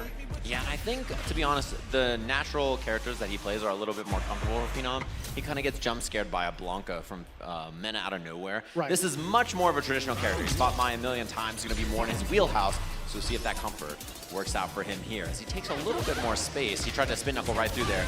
Beautiful check on the approach. Already Phenom showing that he's pretty comfortable dealing with what Xiaohai's bringing to the table. Does get the counter hit off of the drive rush cancel. Backing away, getting some space for the fans. Phenom, now he's definitely looking forward, hence Xiaohai's reluctancy to even throw those fans out. He's doing some fakes too, with him standing a punch back to back like that. I like it. He can get in behind this, not gonna get a combo because he threw the heavy charge fan, which bounces a little bit higher. That's one thing. If you throw the light fan, then that would have comboed there. Ahí estoy en mi canal, güey. Entra, si quieres. Look at that, both of them jumping back. Low medium kick again for the punish counter. Against Xiaohai, Phenom delaying the crouching heavy punch, catches the backdash against Xiaohai. No meter spent just yet. Don't regret it in the morning, though. It's gonna be bad. He doesn't TP the approach and counter hit afterwards. Xiaohai, after throwing that fan, had to be buffering so that spin knuckle could give you beat, and Phenom Lo que me just está ready haciendo for that perderme counter afterwards. Getting that first round ever so important, sitting on 2 bars down below for Super as well. How do you get around? Actually, when do you even throw the fan at Xiaohai outside of close range? Phenom not gonna even let him answer that question just yet. Back into the east side, already a Metro City. Level 3 on deck for Phenom. There's an explosive start for Xiaohai. Now getting the back throw off of that big opener, but Phenom again catching some of the lights to open up against Xiaohai out of the corner. He challenges too. So far, the big thing has been Phenom's passive play, and Xiaohai has been kind of falling for it as he walks into the fat part of a fan on that heavy punch. Now a big opportunity for Xiaohai. Oh, super delayed tech on that. He do get the punish counter. The dive kick now presented itself as a threat. Phenom waiting so patiently with Xiaohai with even more patience. Now catching the punish counter on the way down. Level 2. You got it. Huge damage on that, or when you're already in install especially, so Xiaohai ready for it there. And I love the adjustments from both of them. Xiaohai started swinging on the ground more, and then Phenom goes for dive kick to get over it. And then Xiaohai says, okay, I'm gonna walk in deeper, find these whip punishes. So both of them making good adjustments in the mid-range so far.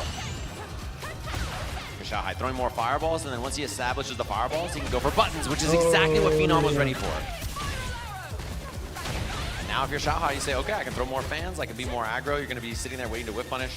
You know, I can change up my options, and then walk up heavy punch there from Xiaohai. And Phenom's actually been sitting at that range just to tempt Xiaohai into throwing a fan to possibly get a big spin knuckle punish. But now Xiaohai, we do get the install. Level 1 intact, hounding him down little by little, trying to fake out, right? Standing medium punch is exactly used for that fake, as if a fan, oh my god, was that a buffer? The level 1 after 2, this is huge damage on this. 1 guess for the round. As Xiaohai commits to the buttons, and Phenom trying to get active, thinking he's gonna give him space. That's totally fine if you're Xiaohai. In that exact scenario with that much life in your hands, going in for something light, I don't think it yields that much risk, right? Yeah, he feels pretty confident about that. He's down to eat a level 1 and EXTP or something like that. A decent amount of health as well. So I like it. Button in a button. And again, same thing we've seen from Phenom so far. Passive, solid whip punishment on the ground. Nothing overcommittal. Oh, there it is! The spin knuckle in reaction to the fan. Couple of lights to frame kill. Spiral arrow. Wow. You gotta respect my space, man. Dude, Phenom's corner pressure so far, so overwhelming in this round. Xiaohai having a lot of problems. Oh, and the perfect timing to get the perfect round. It has been so oppressive in the corner against Xiaohai thus far. Now the big opener, an aggressive one at that. OD dive kick, knocking at the door. Gonna get counter hit with the full conversion. Frame kill. He's drilling in terms of the driving. Wait a minute. Wait, he's not even done yet. He got the perfect parry and continuing on. Forward throw. How do you get out of here if you're Xiaohai? Dude, he can do no wrong. This game, Phenom is just correct over and over and over. He's 1 hit away now with level 3. He is a fat jump in. Doesn't get the combo though. Chance for Xiaohai now in this round. He's got to wait because his drive gauge is so low. And that is the nail in the coffin in this game. Unfortunate for Xiaohai, walked into the tip of a crouching medium kick to tie this setup. Patadón hocico. Bam. Super lethal in the animation, man. That's kind of rough. It's just a street fight, dude. Yeah, why does she need to do all that? It's unnecessary roughness, I'll tell you what. But again, you talked about Xiaohai finally getting that big opener to kind of bring that space away from the corner and also pushing back Phenom in that fashion. There was not a lot he could really pursue, right? He didn't want to drive rush forward, obviously, because he only had 1 bar drive gauge left. He just had to play passive. Yeah. And that's tough to do when Phenom just turns on the aggression. Yeah, and that's Phenom's goal. He wants to play second here. He wants to let Xiaohai whiff and then get the whip punish. And so Xiaohai needs to operate around that, right? Find some fans, find some other options to represent instead. Make Phenom, swing first or get active so that he can get the advantage. Throwing fans here, trying to force Phenom into a different response. And there's the jump, right? So that's the thing. Phenom didn't need to jump before because the fans weren't a threat. Once the fans become an option, you open up the jump, and now it's time for Xiaohai. Do get the killer bee against the bee sting, now into the corner. Xiaohai backing away just a little bit. The roundhouse yet again, not really finding a lot of success with that button in particular against Phenom. Backing him up. Xiaohai, anti-air, not a lot of damage on it. And that's an unfortunate punish counter to eat there as we have the corner. A couple of guesses away, the backdash. No punish either. Didn't get to lead to a lot, just a slight open, and that fierce. Dude, Phenom has been hovering around the heavy button ranges so well, and now within the mediums, allowing himself to get the really significant punish counter. locking down round 1 of game 3. Yeah, he's having a lot of problems in this kind of mid-range here where with no space to work with, Xiaohai can't really threaten fireballs, so these normals getting whip punished over and over and over. And then it becomes, do I walk in further, which is what he just did, right? Do I walk in further and try to hit my buttons into Phenom, in which case will Phenom stick out buttons to interrupt, you know? Or go for dive kicks, that's another option to beat it as well. Just at the tail end of that low medium kick. Xiaohai now at the back end of the corner. There we go! The one successful anti-air against a dive kick. It's so tricky to even try to challenge that. Xiaohai finding it. Yeah, you can feel the rhythm in this match, Xiaohai. Poking. Now he's going to wait outside this range. Threaten fan. Phenom wants to spin knuckle through or dive kick over the fan. This is the kind of space they're going to be hanging out at, right? Phenom, you talked about it earlier. Having that reactionary stance. He's on the prowl. Does get the opener yet again. Standing medium punch to check. Immediately backing away with a roundhouse. Xiaohai is just in a tough spot within the corner. Yeah, even though he has the life lead, you can tell that Phenom has too much control on the ground. That's a big hit, though. Oh, he missed the tackle. Still gets the throw afterwards, though. But now CA for Phenom, which means this could be a 2-tap or even a 1-tap. The right starter. Oh, he commits. Level 3 won't kill, so he's not going to dump the meter. One guess away here, though. What is Xiaohai going to do? He commits it all. And that's going to be the game just like that. Phenom up 2-1. Perfectly understandable. I know 80% of the people in the stands were like, yeah, I would have done the same thing. 100%, that was me. An option you got to think about, man. And you can just tell that Xiaohai is struggling to solve the kind of patient, defensive, neutral style from Phenom. That's what's so difficult. He's just hovering around all the ranges that you think you press buttons at and getting punish countered after that. It's just so intimidating. He doesn't even want to punch, right? Like, Phenom's got so much discipline that he can just stay in that range forever. Yeah, and Xiaohai's trying to play the game now. He's trying to get active. He's like, I'm going to drive rush. I'm going to go in for stuff. I'm going to take risks. Yeah, I think he's realized that playing this slow and steady game is not favoring him, and then Phenom, perfect rebuttal with the jump out. Not too big of a combo afterwards, though. Yeah, and look at how active Xiaohai is. He is hitting heavy kicks and throwing fireballs and drive rushing, and he's doing a lot of stuff there. And because of that, that opens up the dive kicks and the jumps for Phenom. We're starting to see the cycle, right? Xiaohai, as soon as he gets focused on the ground, Phenom could potentially open up with another dive kick. Maybe a hooligan could be introduced, who knows? But now, still within a spin knuckle range against the fan. But Xiaohai's not afraid of that. He's still got plenty of life to go with. You're seeing that Xiaohai, he's whipped a couple of times if Phenom didn't whip punish because he's worried about other stuff. He's worried about, you know, kind of drive rushing, jumping, fans, all these other options. So he's getting himself some space, and the reaction is good. I mean, Phenom's one away now. Ooh, but so is Xiaohai, the jump, no anti-air, and the DI stun. Perfectly calculating that drive gauge. Phenom set point. That has to be the perfect example of what the mental stack looks like after a big set like this, right? With everything being introduced, or actually everything being cycled over and over again between the ground, between the air, not expecting that DI at the end. Nobody blames Xiaohai for that. Yeah, the button burning you out and then the drive impact after, so difficult to deal with. Check on that. Is there a wake up? There is, and Xiaohai still down to get active with it. Phenom not respecting it yet. In this round anyway. No anti-air at all. That man's been anti-airing short hops his whole life, and just a regular Kami jump goes unchecked. It's just so difficult. At the blink of an eye, it could be a dive kick, right? Forward throw now. Phenom applying more of that pressure. Match point is on the line. He just needs a single opener outside of this throw, especially. He has some gauge for a single hit confirmed cancel to call it lights out. There's the uppercut from Xiaohai, and there's the throw even further. You gotta be careful. Phenom level 3 available as well, which means that bullet is loaded. He has level 3 reactions to these fans or any kind of whip punish. Xiaohai playing a dangerous game, and the hooligan, he ducks it. He knew hooligan throw was coming. The overhead nicely blocked. Oh my god, DI is a threat. His offensive pressure is a threat. Look at the dive kick spacing, and he's not ready. Xiaohai staying alive. Whew. I panicked when I saw that drive impact. I mashed on the table. Physically. Never ready. That's the hard part there, being so sharp the whole time. A lot of things to ask. And he just, the classic, block the jump in, DP afterwards. Big opener here from Xiaohai. Low on drive gauge though, so he spends the level 3 to recover it. We will 100% take that.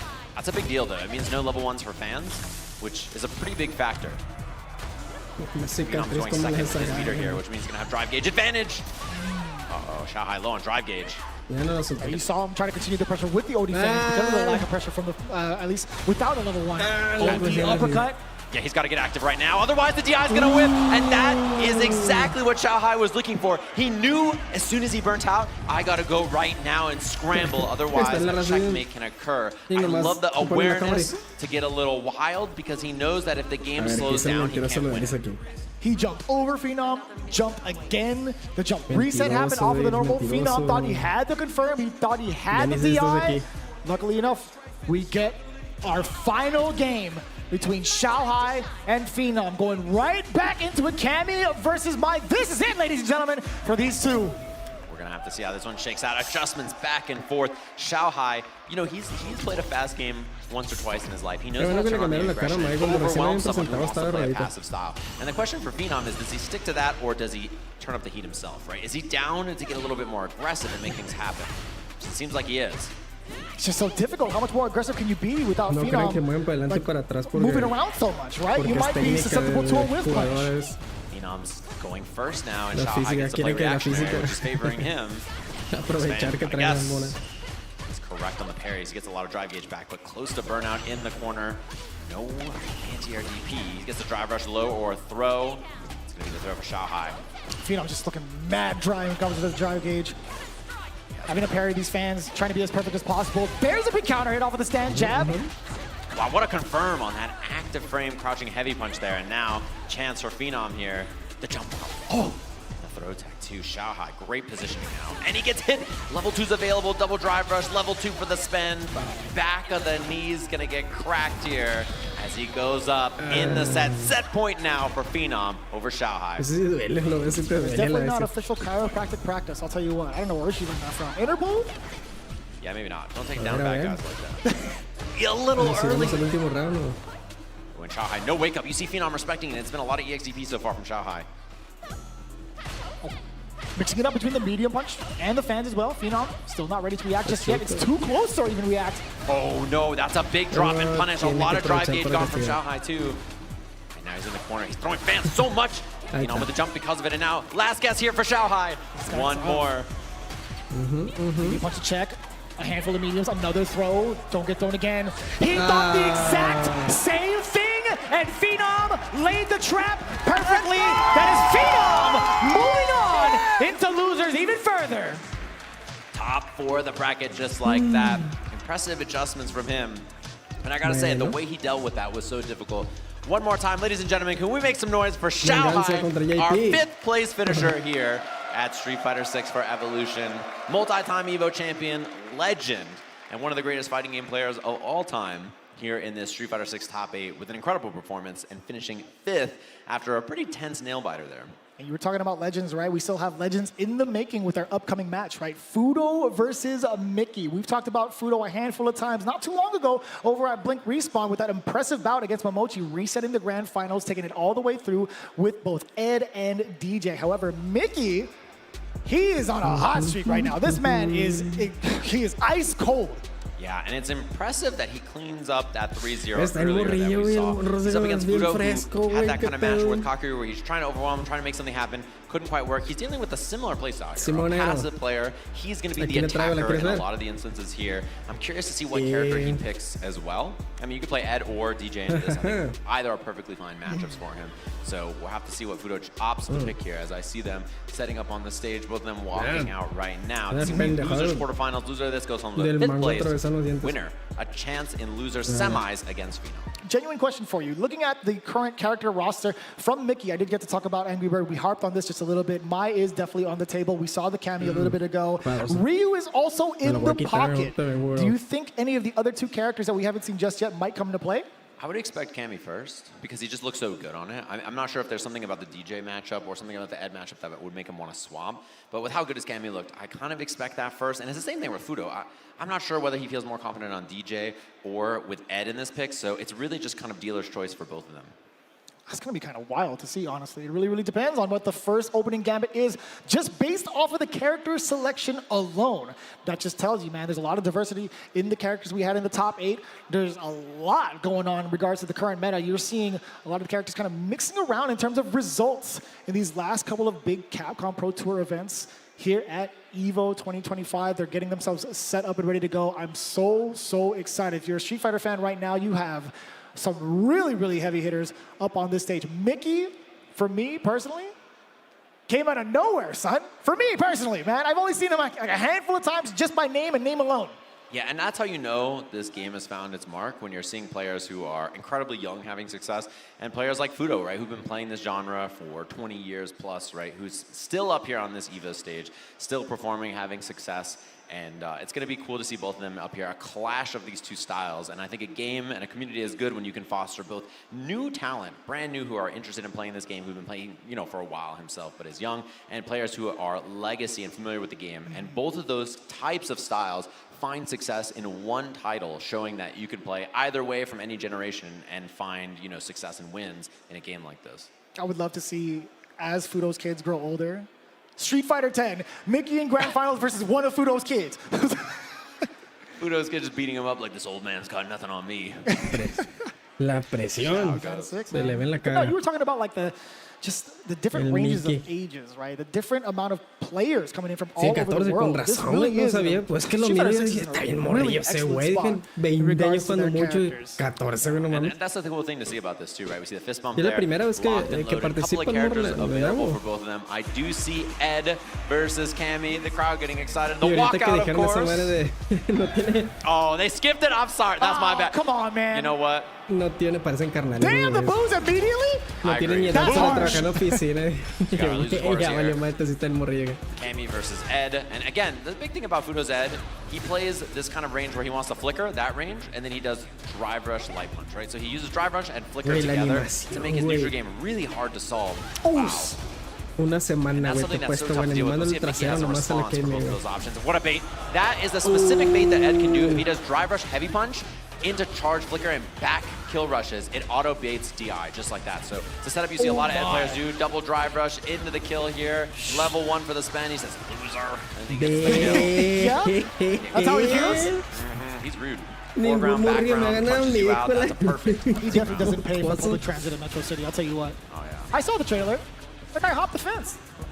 You see him whipping those jabs, and then he wants to go for flickers, he wants to go for drive rushes, try to make you act first, or approach with something else. I love the punish counter hit confirm on the drive rushing the stand medium, stand heavy. Yeah, definitely an idea for Mickey, right? Throwing out that drive rush throw early to kind of bait maybe a tech. Right? No se puede usar el skin ese de blanca, lo vamos a poner aquí mejor de That's a big jump in against the flicker. Mickey now getting started. Yeah, and Fudo whiffing those jabs and then going for the flicker or not is always the question in Mickey's mind. I'm sure whiffing on that, no anti-air. And the throw bait, that should seal the deal here. Round a piece very quickly between these two. My man did a micro step forward just in case he had that much time as he watched that Fierce get its recovery going.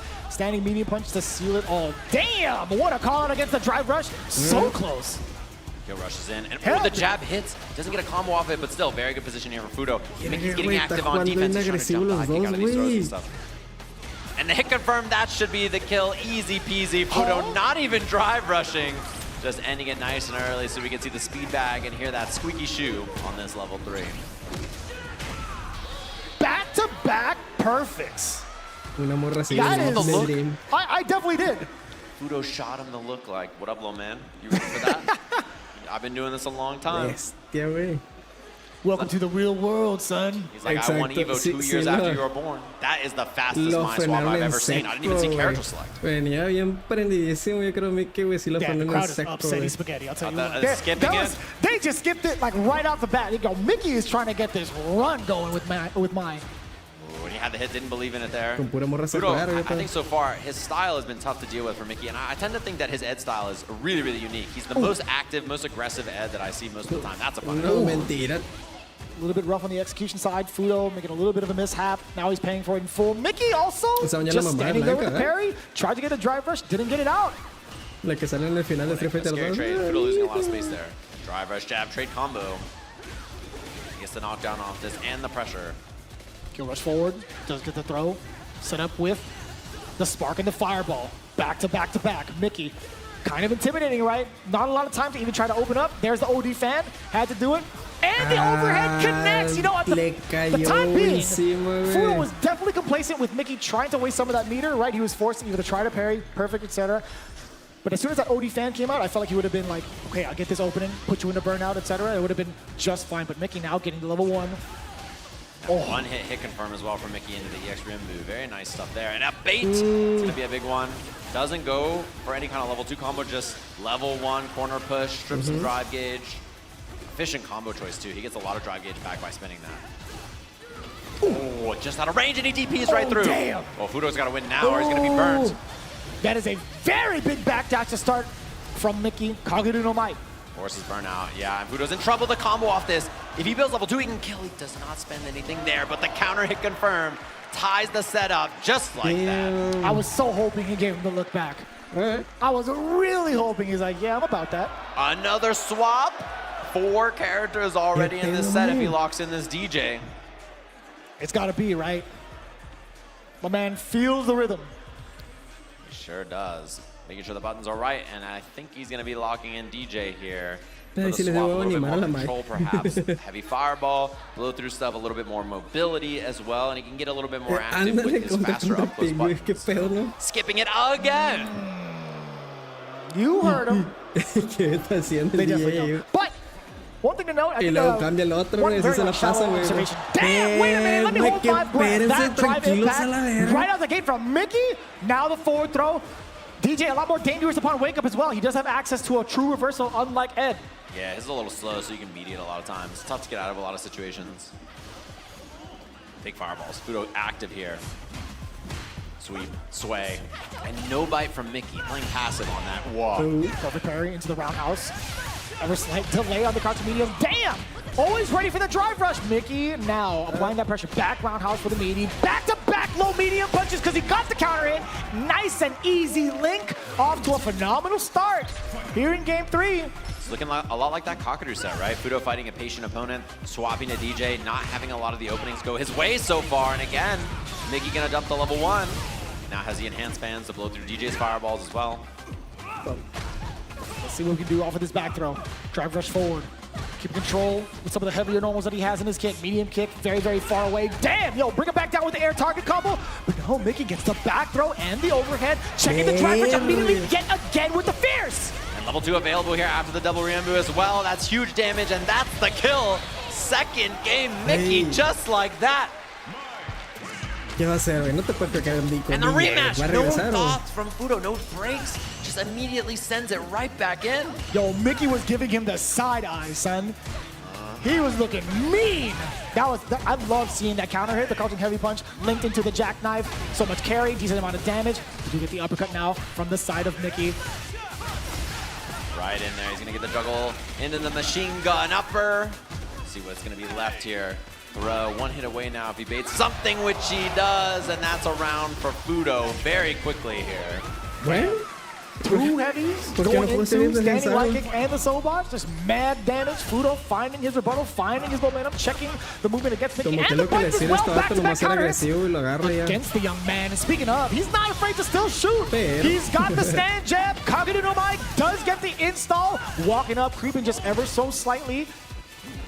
Oh, no anti there from Fudo. He was pre-committed to a parry, and so instead Mickey getting some space. The sway gets interrupted. Love that drive rush light into the heavy confirmed. Safe jump and goes for the empty throw in case there's a parry from Fudo. Nice block. Charge fan again, tightens the string up with that heavy kick in between. Fudo does have level 3 as well, so next hit very scary for him here, and he looks for something to hit. Easy peasy from Mickey here. Gonna have to dump a little bit of bar, but that's the kill. Set point for Mickey over Fudo. Most players would have been so susceptible to that exact movement, that exact sequence that Fudo hit to try and do a delayed throw. Not Mickey. Fireball, trying to find something. What a bait! You can burn him out as well. And that's going to be the level 2 off that just to guarantee the burnout here. Give me the spring kicks, the damage, the burnout, drive rush on in, and the sway! Breaking the shades of Mickey, and now breaking the guard as well. Drive impact for the stun. Is it going to be enough into the level 2? And the rhythm looks good as Fudo with the uppercut for the finish.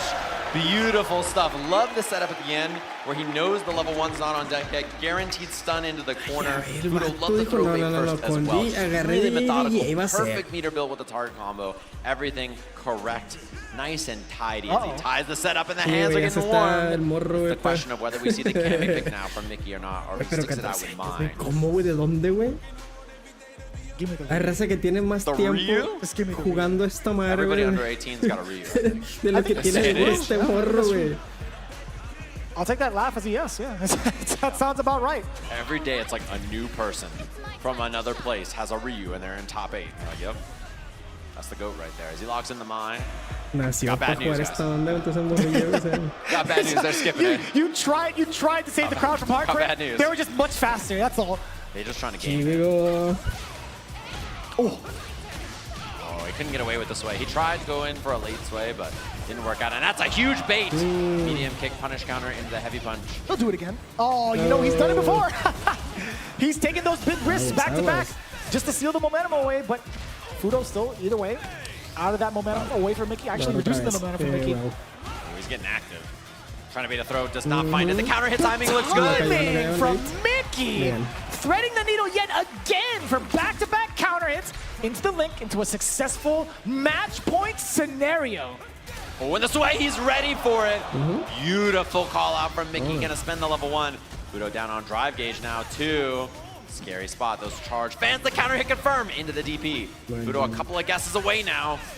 Oh my god. And a level 2 means that Mickey can close this out on 1 hit. If you could find that exact moment, though, Fudo has kept it pretty tight.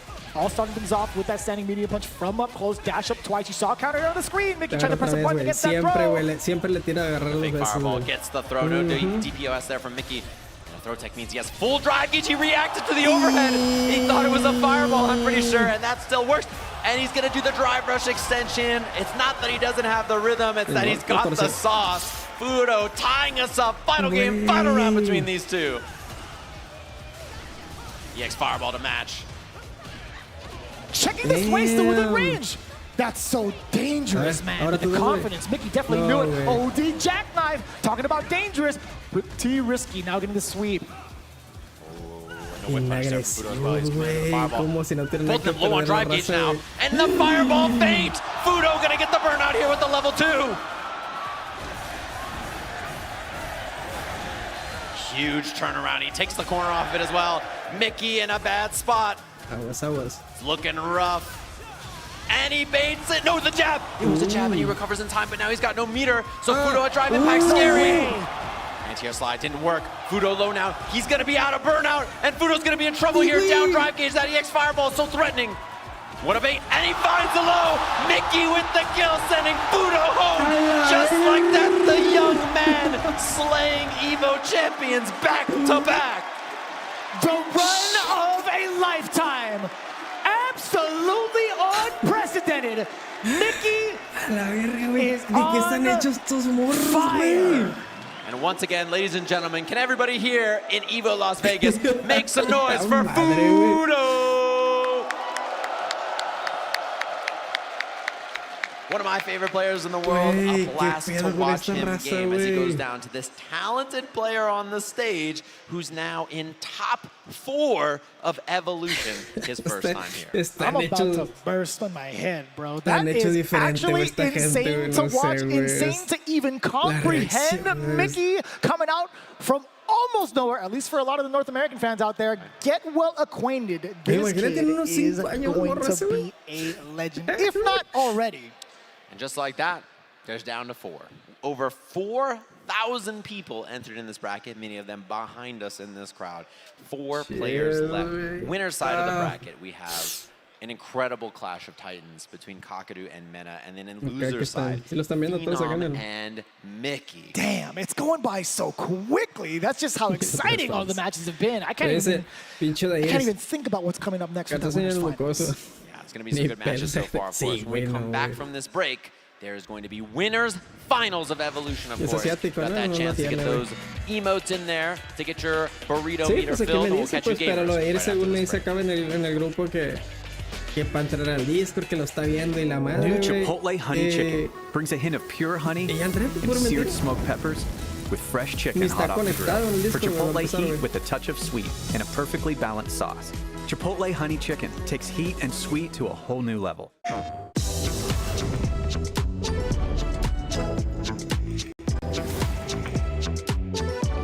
Horas nada más de lo de Iris.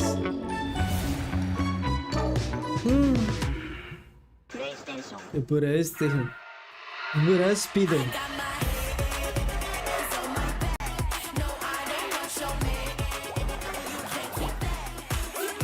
A ver, por mientras andará Racita jugando los juegos del GMTK. Se me quedó gordo. Games Demos, me imagino. Así que tienes que poner Games y Demos entonces. Probando juegos, a ver, en español.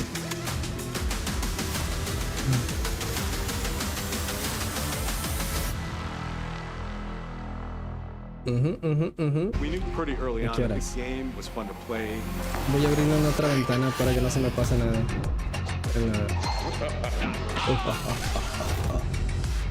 It became something that added to the mystique of Mortal Kombat.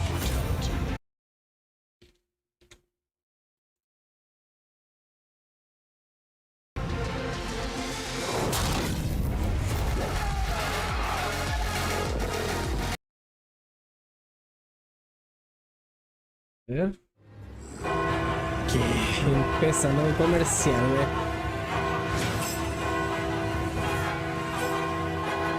Pinche Twitch, güey.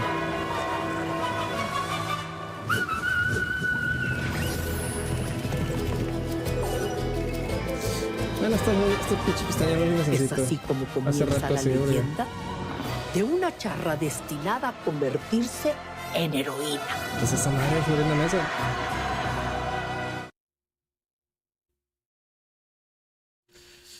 Traigan Loop Soldier. Estuvo chilo GMTK. Va a empezar, ahorita ya lo pongo el otro.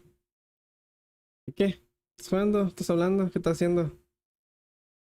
¿Cuánto se viendo? 17.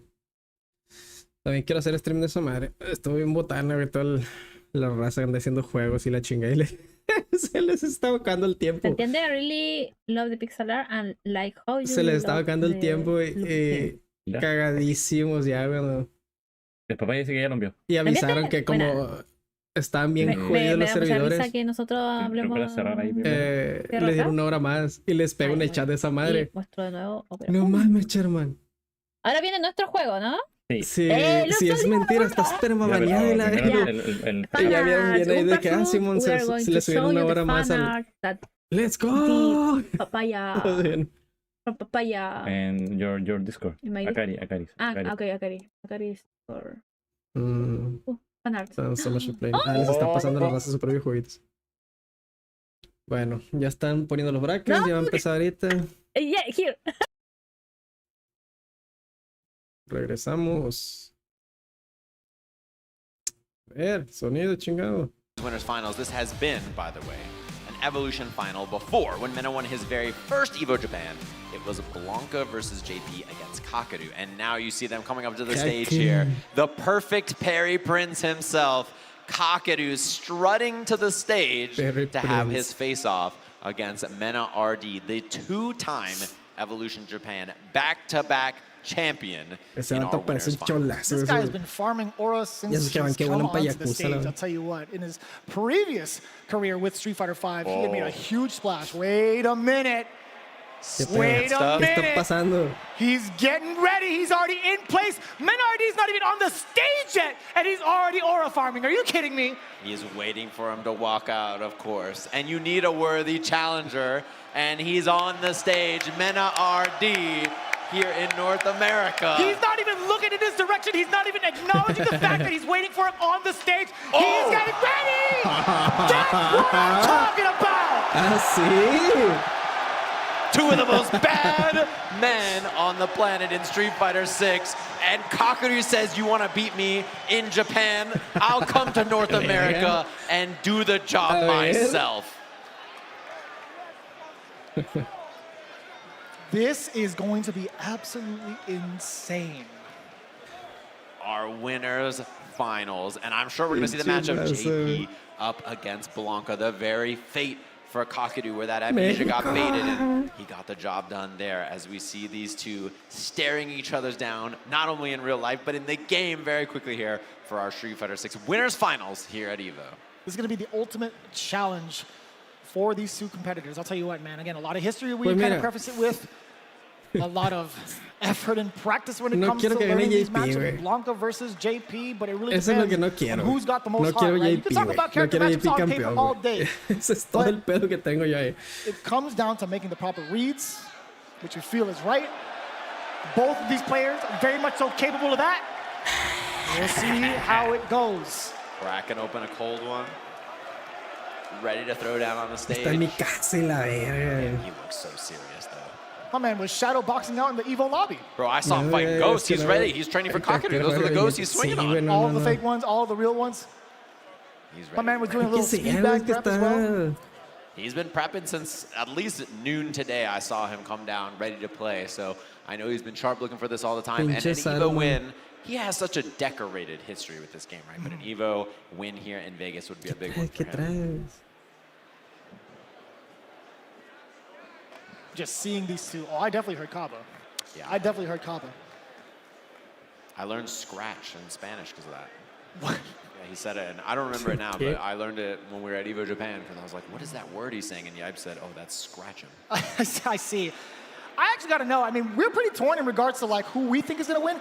Crowd, who likes Kakudu to take down this set? I'm kind of curious. Pretty sizable. Now, who here likes Mena RD? Porque tira mucha barra el Mena, pero... Jeez. The venue erupts. That's the problem with dealing with this Mena guy. They cheer for him here. They cheer for him in the Dominican Republic. They cheer for him in Japan. He goes up on the stage there. That's true. He's got fans all over the world. So no matter where you are, I think he's the hometown favorite. Two regions with some of the finest talent. This is the clash, the ultimate clash right here for all the Dominican Republic fans. And here it goes, our winners finals of EVO getting set on the stage.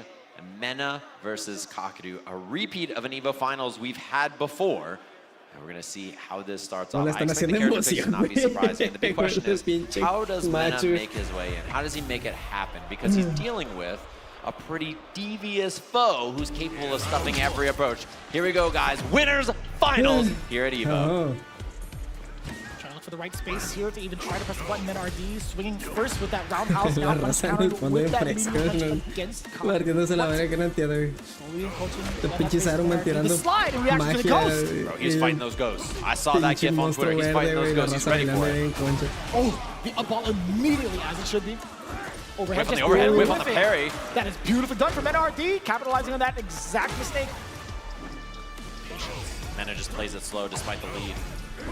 Oh, and again, so deceptive on the hitbox of that crouching medium punch. It's one of his better counter-poking normals to get things started and get things rocking. And again, it's so deceptive. Crouching heavy punch is mad far. The back heavy punch also insanely deceptive in hitbox. Esa mamá está so difficult. Kakudu though. Managing to walk forward with the double departure, backing him up. Man, trying to surprise him with the X-ball. I like that as well. Kakadu, he kind of walked in and pressed more normals, so I think that he's making an adjustment that he needs to pull up first against the drive gauge strip here. This level 2, scary thing to deal with the ball. He parries it on reaction too. No, this level 2 is not counted for much yet so far. It's gonna be the tail end here. Still not a lot of drive gauge. Taken away from Kakadu. Actually reacting to the down ball to reset. Yeah, he taps parry and then sees that he's going to whiff and goes for the drive rush forward. Shaking his booty on the main stage. No parry connection means Mena low on drive gauge.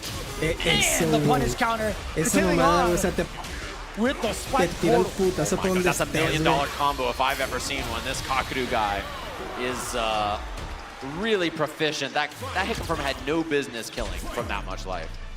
And that was like a 40-second perfect. Jesus. That's gotta be a world record somewhere. Waiting it out. Mena being a little bit more active, and look at Kakadu trying to be fancy with the air approach. We haven't really seen power crouching from NRD, trying to bait out something perhaps. Es cierto, ni la pinche. I like the forward medium kick again, trying to catch Kakadu with some kind of low there. Double portals out, and Mena's got to put the brakes on, wait it out. The parry. Departure for the teleport. Didn't really get much out of that. This is where Mena cooks. His offense is excellent. And he goes for the jump out. Air ball. And he hits the button after he's got level 2 available. I can't believe that was a counter hit. Kakuru's a couple of bad guesses away here. Another throw. Amnesia or not is the question. Doesn't go for it, but the empty jump to bait the anti-air. Men are ready for every interaction. 3 solid reads back to back to back in the first game. Kakudu, do you think he has to be a little bit more active, at least in closer ranges, right? I do like medium kick as a possible option to maybe poke Mena RD, but he tried to dash up, got greeted with a fierce instead. Yeah, Mena's good about putting out preemptive buttons and then surprising you with his own approach like that. The thing about him is he can just tell when it's time to go, and I think that's a unique skill that you can't really learn anywhere. You can't feel it out. You just have to know. There's a tech throw afterwards, corner pressure now. Kakudu got to make some guesses, does not commit to a reversal. He has not amnesia yet. Oh, just barely out of range from the air ball. Kakudu getting the first big opener of this round. Mena just waiting it out, doesn't even parry. EX ball not in time. Wow, perfect parry on the departure even. And he tried to empty jump that anti-air again. I like that option, but gets punished by that departure he left behind. Set up the portal, hang back just a little bit. Then RD forced to respect it. Drive rush light kick after seeing if there's a check with Kakudu. Rainbow ball shallow. He's just buying time in the hop forward. No response. Maybe he feels like he's going to be overextending if he did, right? Mena RD, he might be able to blitz punish after all. Oh, what a pickup from the anti-air, letting the Ghost finish the job with the OD. Yeah, now Mena knows that he might be able to bait out that crouching heavy more and more. Level 2 time, gonna take the corner push off of this as well. Ball in, back, forward, sets up the doll. Very delayed Oh, the delay on that, and he gets the rainbow after he can set out another doll here. Oh, Kakudu in a bad spot, the delay timing. Possibly cut the jump. Little fella, get out again. Electricity, perfect parry is there though. No fear for anything. I can't believe he punched both the doll and Blanca. And he still has burnout here as well. The wake up jump from Mena to get out of there. The Ghost, he's looking for the level 1. That's the question here. The hop in the level 1 is not the threat to throw. It doesn't kill, and he gets the wrong input. I'm pretty sure he wanted to anti, and he got the sweep. So now, Mena threatening a 2-game lead. Still trying to maintain his current positioning, right? Mena RD tried to go for that jump. Kakudu holding his ground with the crouching. Oh my god! The drive rush immediately into the low medium kick. Lightning Beast yet again. Give me the back and forth. Give me little man. It's out there too. Is a striker throw. Does the doll get ignited or is it another one? He pops it early. And there's another throw. This overwhelming offense from Mena does not respect amnesia, and it hasn't come out yet, so it doesn't matter. He gets another one, and Kakudu is stuck. He's got nowhere to go as Mena just dismantles him in the corner with read after read and no fear of the amnesia. That is a real statement, Sajam. We have not seen it once out of the 2 times we've seen Kakudu on stage so far. I got a bad feeling the first time he does it, it's gonna get baited. What an airball, the delay tech on that. No amnesia again. Oh, minus frames there. Wow, he had a heavy kick after blocking that light too. Ooh. Dude, Kakudu he's not playing the video game right now. It's all Mena. He's having some real problems here. He baits the throw. Huge. Rainbow, no, he sweep first, jump back, reignite the doll here, up ball. Pressure he's got to deal with. He baits the amnesia, and it's all coming up Mena RD as he's trying to lock his place in winner side grand finals. You are a devious man, brother. I'll tell you what. I had to face you and shake your hand on that one. What a call out. Both from Sajam and Mena RD. Electricity does get punished. The real question is the next knockdown, does he do it again? A question haunting both their minds, I'm sure. Oh, drive rush into the roundhouse. Great activation into the Lightning Beast, coming in from the electricity now, trying to catch maybe a walk back, hence the delayed low medium kick. The pressure's still on because of the burnout. It's gonna be a pretty huge factor. Jumping out of the corner is Kakudu getting a punish counter. Off the jump out, no combo from Kakudu though. It's a big one. Air ball, but he went for the parry expecting a rebuttal. And out of burnout. Angel, wait a minute. He tried, and wow, what a pickup on that. The low tap into the heavy punches. Kakudu stays alive here. Had me a little bit nervous. I'm like, wait, is that spike gonna be coming out since he whipped that roundhouse, that jump roundhouse at that? Double spike down below. That's a lot of drive gauge for Kakudu to spend too. Below the threshold for a drive rush. Cancel off the normal, that's for sure. Whip. That's a big whip punish. Kakudu taking the corner off this. He has level 2, level 3. Doesn't spend any meter so far. Just takes the space. This creates so much of it off of that portal. Oh, big whip. Neutral jump. Great anticipation for the forward medium. KoF, you gotta spend it into the level 3. Se va, así se va. Drive gauge, not the burnout though. Mena with one more chance. The slide. Oh my god, he pops to level 2. No counter hit, nothing, just raw fierce. The mix is gonna be coming soon. Lightning Beast still active. Oh, he baits it. Oh my god, he's a couple of hits away. Mena with a chance, tries to bait something. Does not bite. Con el nivel 3 ahorita el JP, güey. Plus frames. Sí, bueno, al final le combo, pero space. He goes for the hop. He committed. KoF, the drop. What a chance now for Mena. He goes for the command grab. The punish counter for the kill. He's right all along as he marches to winner side grand finals here at EVO. Si andabas cagada, no, tampoco. The man of pure heart. One of the smartest minds in the fighting game business. You saw when KoF played earlier on this stage, it looked like you couldn't play the game.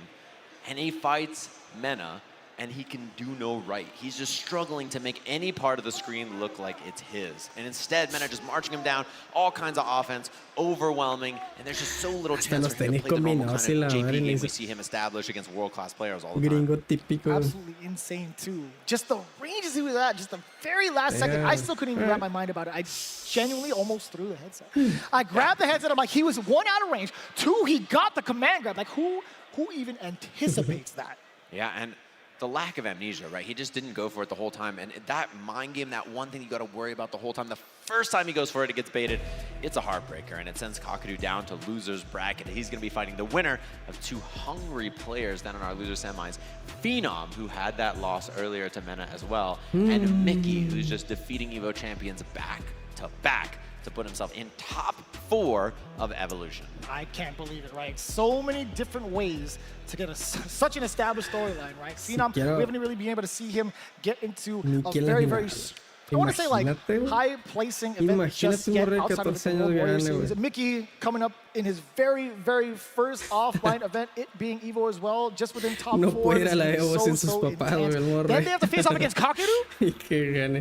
Are you serious? And how is he doing? How is KoF feeling after that loss we just saw? Is he going to rebound very quickly here, be full power again, ready for the next competitor, or is that just haunting in his mind and going to be a problem? That's the question we have to ask ourselves when we get to that losers finals. Yeah, it's going to be pretty hard to call right now, but Phenom versus Mickey, this one's going to be a blast for sure. Is it going to be the Cammy mirror match, actually, Phenom and Mickey? Could be. It depends on whether Mickey wants to run that as well, right? Whether he's comfortable in the mirror, he wants to play mindset or something like that.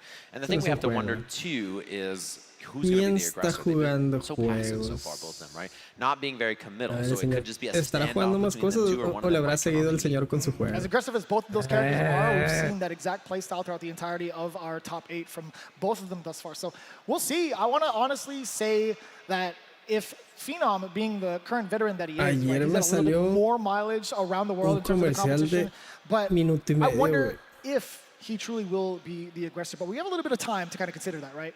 Yeah, exactly. Of course, that burrito meter is up there for all of you at home to try to get it. We're going to take a short break, get something squared away, and be back with more Street Fighter 6 in just a little bit. Pues acá no va a estar bien.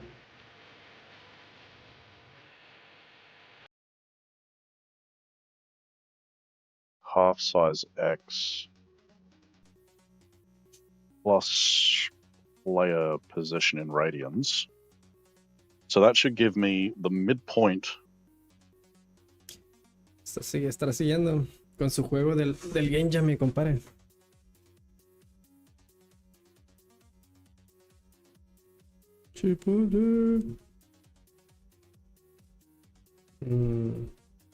So that assumes that the width of the midpoint represents the radians of.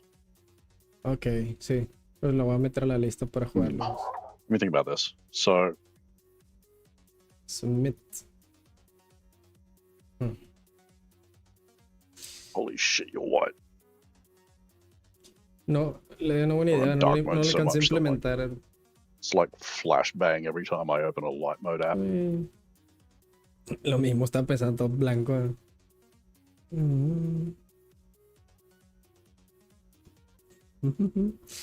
¿Cómo se le dirá en inglés? Right, cool. Right, so the idea here is, right, that like if I've got like a box, no, let's get rid of that midline. So let's say I've got a box like this, right, that represents the player's thing. The player's actual location is actually here. Yeah, so game jam is over, and so now I'm just fixing all the bugs that that I didn't have time to do during the thing. Cool. And so if we take it to basically say that the midpoint across here, Por si les interesa, está saliendo so el from here comercial to here is the number of radians, because what actually ends up happening is this is actually a actually it's not quite that. It's actually an arc going up like this.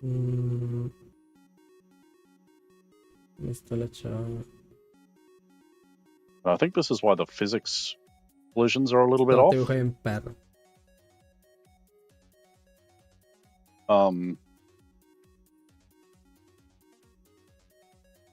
Actually, no, that's not right. So, like, ideally, it should pass through that point.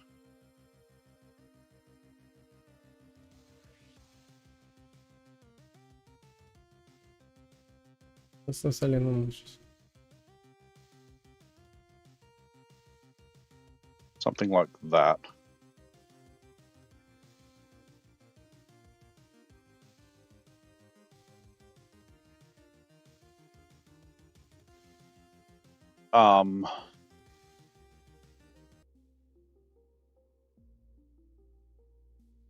Okay. It could have been just someone being red. Uy, ¿cómo ver a veces la gente juega así en 3-4 días, güey? Their shots do also get teleported.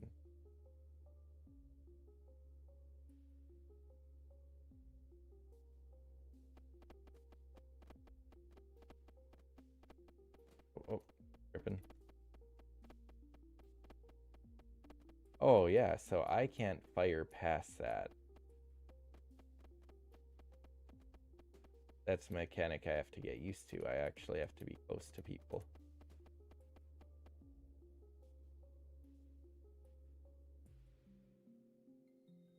Es que era vueltas. Pero eso es nada más entonces lo de loop.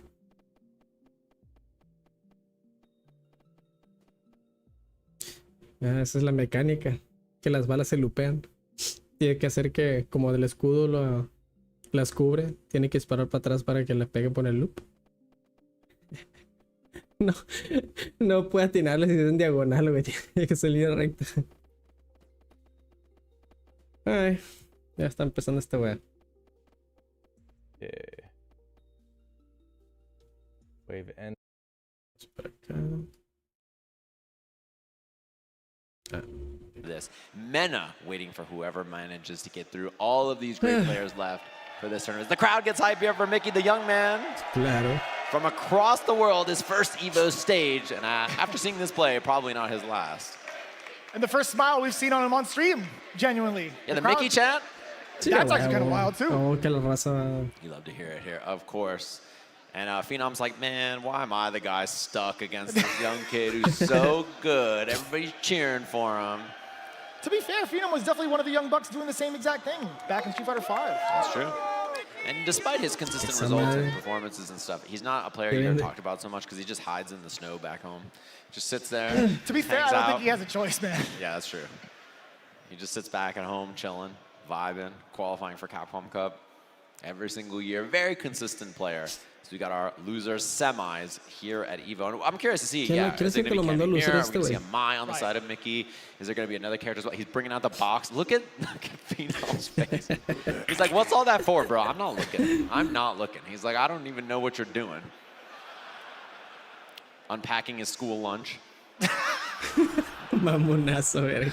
Just got to make sure. Now he's going back. Before he leaves in the fight, don't forget your wire. Don't forget, of course, leaning back. Under the Quan box. What's he got there? Uy, es que es lo mamón, güey, que si es un demarque, esos You can't see it. mamadas, There's güey. like micro wiring, but as soon as the game is on or the cameras are off, it just connects to him. Yeah, he's locked in, tapped in. Phenom's like, bro, I am not looking. I am playing the game, brother. You don't even need the box, ¿Quién right? pone It's gonna stay atención, güey? glued to the screen. Yeah. No se me hace que no puedes ni ver bien la pantalla, güey, así todo borroso de la pinche presión donde estás con el escenario, la So this chingada, is the güey. question that we kind of ask ¿Cómo para ourselves. estar Who's going to be the aggressor here poner if the atención counting acá en mirror el- match happens? But la also, palanca, güey? just the way that these two have been playing in general, that's still going to be the main underlying question. Like, who's going to be the one to strike first, even close the gap first? Yeah, that's what we have to see here, too. And Phenom, I think he's very versatile, very flexible. He can play whatever way he wants to play. So I'm curious to see how that goes. He's got 4,000 buttons under the box. Bueno, hitbox es marca, ¿verdad? ¿Cómo se le dice a los que son de ese tipo que no tienen Which one brings palanca? the Chipotle? The code from earlier, that's the one you get the emergency.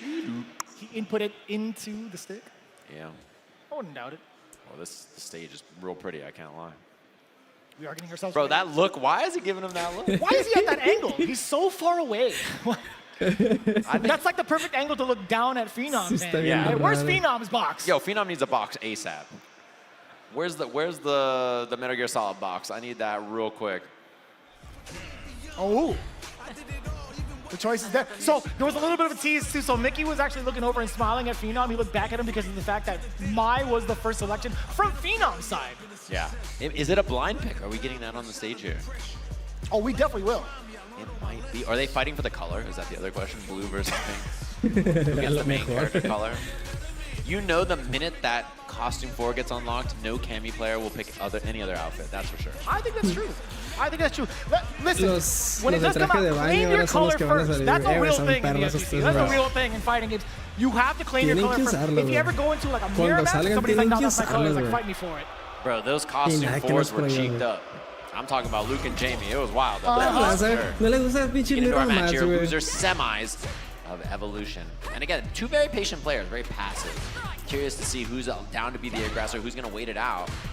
And whether that steam from Mickey earlier is still firing. Pues el Mickey se viene First agresivo. good hit goes to pero- Phenom here as he takes the corner. Justo cuando voy diciendo eso, güey. What happens after the throw, though? Nothing he's too chilling. explosive. Nothing too explosive right from the side of Phenom. Still trying to test the waters against Mickey. Yeah, see what he's got going on here. Absolutely. Phenom so passive with the whip punish from Mickey there. So tapping him. It's going to be a lot of footsies, little single hits and hit confirms. Patient play between the two of them. All the stuff everybody on Twitter says they love. Pretty high success rate thus far for the low medium kick from Phenom. I tried to hold back on that one. Sorry. We all love it when it's footsies. Oh, that's a big one. No side swap or anything, but now there's the back throw. Mickey working on his drive issue. No drivers cancel because he didn't want to get burnt out. Güey. Should be the time to drive for Mickey. Pinches jugadas bien optimizadas, No güey. way! Phenom absolutely ready for it. You got to take a risk that early. Okay. Nobody blames him for that one. Thought he was that old. He tried to sneak it by him. Phenom. That buffering that jab really helps. It gives him the slowdown to get the cancel, which makes it a lot easier. Watch the late timing on that. Catching Phenom with the late techer buttons. Now Mickey with the corner here. Front throw. What a bait. And he walks back. Double rush. The perfect. Mickey with all kinds of offense there, making it happen. And Phenom worked so hard for that first round and then just got beat up right after. I'm surprised Mickey didn't even panic. And that exact option to escape from Phenom. Perfect parry. Smack him in the face. Esa Clear. paniquean morrillos. Drops the combo. Huge drop. He would have the corner, offense, everything. Now instead, Phenom with a chance to game. That walk-up jab. No anti-air, but he does get the check after the dive kick. Back-to-back clearances. Chunks of damage on the drive gauge, by the way. Oh. Ah, and hit on the cross-up. That might have been intentional from the side of Mickey. And now he's got the corner instead because of it. Level 3 available, locked and loaded. No anti-air. Yeah. Not even a back medium punch from Phenom, and now he's in trouble. No anti-air again. Jesus. You're definitely within No range for an pueden hacer uppercut. un solo agarre, güey. Tiene que ser dos para arriba, güey. One crouching medium kick could be the deal. Oh, Phenom didn't fight. He had that counter hit. No confirm. The wake up DI. Oh my God. Whoa. He walked all the way in. The surprise! No shot. He was treading such dangerous waters, but he was actually the shark at the very end. The hooligan command grab. Damn, not dead yet. Chip a threat. the dive kick, and Phenom was looking for the check on the approach as well. Game 1, Mickey just like that, and we get a rematch very quickly from the side of Phenom. Harassing. And then you see the tap parry, he thought Phenom would hit the heavy kick back. Auto measuring coming in from the side of Mickey. No big conversion off of the OD dive kick. And now spinning around with the roundhouse. Rebuttaling with a dive kick of his own. Well spaced. Very, very deep. That spacing was absurd. Wow. And he's in time with a safe jab. That's going to be a big punish. This time the throw. That's a big turnaround. You can feel the momentum slipping away from Mickey a bit on that one. Or so we think. There's a roundhouse. Yeah. Slight walk up. There was a counter hit attempt from the side of Mickey. Grab just a little bit faster. Wow. That was sick. Medium kick just beating it. And there's a punish. Wow, I'm surprised that even reached. Tech on the throw. Builds Phenom back that drive gauge. Exchange of blows. Side swap. Corner pressure. There's the counter hit conversion Phenom was looking for off of that crouching jab. What's the pressure sequence going to be like? Tech throw. Mickey, how do you contest against it? Another one. Is he going to hang back? Important throw escape. Perfect parry on the dive kick. Side swap too. And there's the hit. Easy peasy kill on this one. Into the level 3. Gotta watch that cinematic as Phenom ties up our set in a scrappy loser semi so far.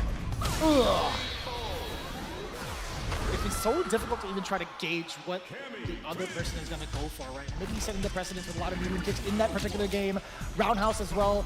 Phenom not budging at all off of some of these tactics, but now he's the one to kind of initiate with his own medium kick. The dive kick does connect. A couple of lights to get that link. Oh, a little too far. They counter hit confirm off the jab. So Phenom just backs it up. Wow, that was ambiguous. 3 out of 4? Hello? Mix. Heavies back to back. Dude, so much damage on the drive gauge. Phenom also can't get a single hit conversion. No drive rush cancel on the board for him. Mickey, now is the time for him to rock. Yeah, I like the throw too, just in case there's a tap parry on wake up. Although Phenom's out of there with the dive kick on wake up. Whoa, whoa. Sick. He's one hit away. Mickey just blocks and needs the throw. He needs one more solid hit to clean this one up. And the DI. No one's home with the super cancel. So round on the board for Mickey. Had no other choice. Was already in the stands with a crouching medium punch. Had no time to parry at all, obviously. The super, just not gonna happen. Mickey now with the throw. No DPS there from Phenom as well, so that's a sign for Mickey. Oh. He is beating up Phenom's drive gauge, and there's a tap parry because of it. Another throw. Phenom. Just setting the pace. Low medium kick exposure. Yet again. ¿Cómo será ese agarre? Simple stuff from Phenom. Turns himself out as well. That's expensive. And I love the reset. Phenom in trouble. Out of range, though. He doesn't spend a level 3 either. So now Mickey SCA. Oh, he went for the hooligan. Oh, I thought there was going to be a jump. And he neutral jumps. Reading the throw against Mickey. And the way Phenom played that in burnout. Look at the confidence on the walk-up dive kick as well. Oh, and he finds the hit. Back heavy kick for the confirm. Bad spot for Mickey now. A lot of tick throws. He saw Mickey do a parry on double jab earlier, so I think that's maybe in his mind. Blocks it correctly. Another throw. Mínimo. Phenom playing it nice and cool. Had to go for the OD uppercut. He backs it up. He's got time on the board, 76 seconds. Although, this is a chance for Mickey now. Whoever spends level 3 first is going to be forcing burnout. He's just attacking the drive gauge. That's totally fine. He has CA to back it too. Gets a single opener. Oh my god! Burnout has occurred. You thought you could get a DI! Phenom with the back throw and rebuttal. Is he going to use the estate to back away? No, he's trying to press the issue. Dive kick coming in from Mickey. Phenom now backing away. He's also got level 3. What a jump. Another one. He's not anti-airing. He recognized a third one. Why not take advantage? The veteran's mindset. He just sees the weakness and he attacks it 4 times in a row. I mean, this is the same guy we've seen command grab Daigo like how many times? 5 or 6 times in a row? He'll keep going to the well if you're not reacting. Why you gotta bring that one up, huh? Sorry, Daigo. That's an old wound. I'm so sorry. Nah, but it's right. I mean, when Phenom saw it, he's like, okay, it's time. You're not ready for it. I'm gonna do it back to back to back. Oof. I can't go this far. I'm just gonna be backing away a little bit. Okay. Trying to hit a straight with that sweep. What a hit confirm. A little shy though on the conversion from Mickey. Ooh. Oh, no whip punish. Send the big signal with the roundhouse. Very deep dive kick, getting the light link. Empieza con todo. Trying to get a throw. Ahí está. Mickey finally getting the dive kick to pay off to avoid the throw. And guess what? He's rewarded with the round. Empezó en agresivo. Fancy stuff that ganando, this de spin repente están knuckle regresando. extension, something that Cammy has now. It's really cool that she can get a lot of damage off of, and the whip punish. And Phenom just, he's ready on time. You know, he sees the whip, walks in, finds a crouching medium kick on the walk back. Oof! Yet again, reading the throw against Phenom. Whoa. Laid back throw, and he gets counter hit. Siempre van a ser un segundo Phenom's first again. Still going to that well, huh? Yeah, he's gonna keep throwing him, I think. Yeah, I mean, he's just recognized it's time. There it is. Another throw attempt. Mickey out of there. One hit round though. They both have so much meter. Nice whip punish, and he should be able to kill without any resources here. Set point to Phenom. What an advantageous state to be in, having 3 bars. Starting things off here. Very aggressive throw yet again is the answer. Mickey knocking away ever so slightly. Oh man, he's done so many throws. This shimmy about to hit. You could feel. You think so? Yeah, you could feel that that's the option that Phenom wants to look for late in the game. Ooh. Reaction on the drive rush. Good call out. There it is. Another throw. Mickey tried to attempt with the button this time. You saw it. Yeah, I think he's got to attack. The drive gauge is low. And you can feel the threat from Mickey, and another throw from Phenom. He's turning Cammy into a grappler before our very eyes. There's the anti-air. Went for the hooligan, the delay on it. Okay, now it's his turn to mix. Jump back. No le tiró buena. And an air to air looks good. He has the extension off of this. Lots of drive gauge to cook with. He has the level 1 at the end for the kill. The DP, it's enough. Mickey is tired of his tricks, tying up the set. He didn't even need them. He was calculating all the way through as soon as he got that hit. And this has been the big question now. How is he going to switch up while the throws have been so effective with Phenom? Yeah, and Phenom, you know, he's going back to the Como well, he's Heisenberg being cuando andaba en tricky, stuff that he's done a Con mi million colonia times andaba before. con la máscara de Instead, Heisenberg. we'll have to see if he can go back to the well, be a little solid here, A get the ver. job done against Mickey. Is it a throw or not? Is the guy? He's done so many. And there's a jab into the throw first. Mickey was holding up, I think, to try to get out of it. Oh, now switching it up slightly, right? You saw the tick throw into the crouching heavy punch, then God. back into the mix. You know, Phenom, just keep going for it. There's another big answer from the side of Mickey. Digo, esa, ese, He has to keep yo creo que guessing, es though. más para He won't tech, cruzarse. brother. Like, he's just not down. He's dive kicking or he's going to block. In the final game, he might be paying for it with his tournament life. Ooh, a little high on the dive kick. There's a punish from Mickey. Punish counter light into the heavy. Damn, that's mad high. Ooh. Burnout too. Oh, the DI, no go there. He's got drive rush for the extension. Should be able to double drive rush. Get the kill without any meter. Nicely done. Set point here for Mickey. What a turnaround. We thought it was going to be the problem with the throws coming in from Phenom yet again, but he's found a pretty proper rebuttal. Wow. And now it's Phenom actually getting baited, throwing out. Anti-air though from Mickey. Tex, he builds a bar. Ooh, Walker there finding the hit with the heavy kick. Oh, another one. And Mickey's getting close here. He's 2 hits away. So throw, he's taking space. And what a DI! Call out! Phenom tried to react! This is gonna be so dangerous. He's in trouble now. Mickey at full life.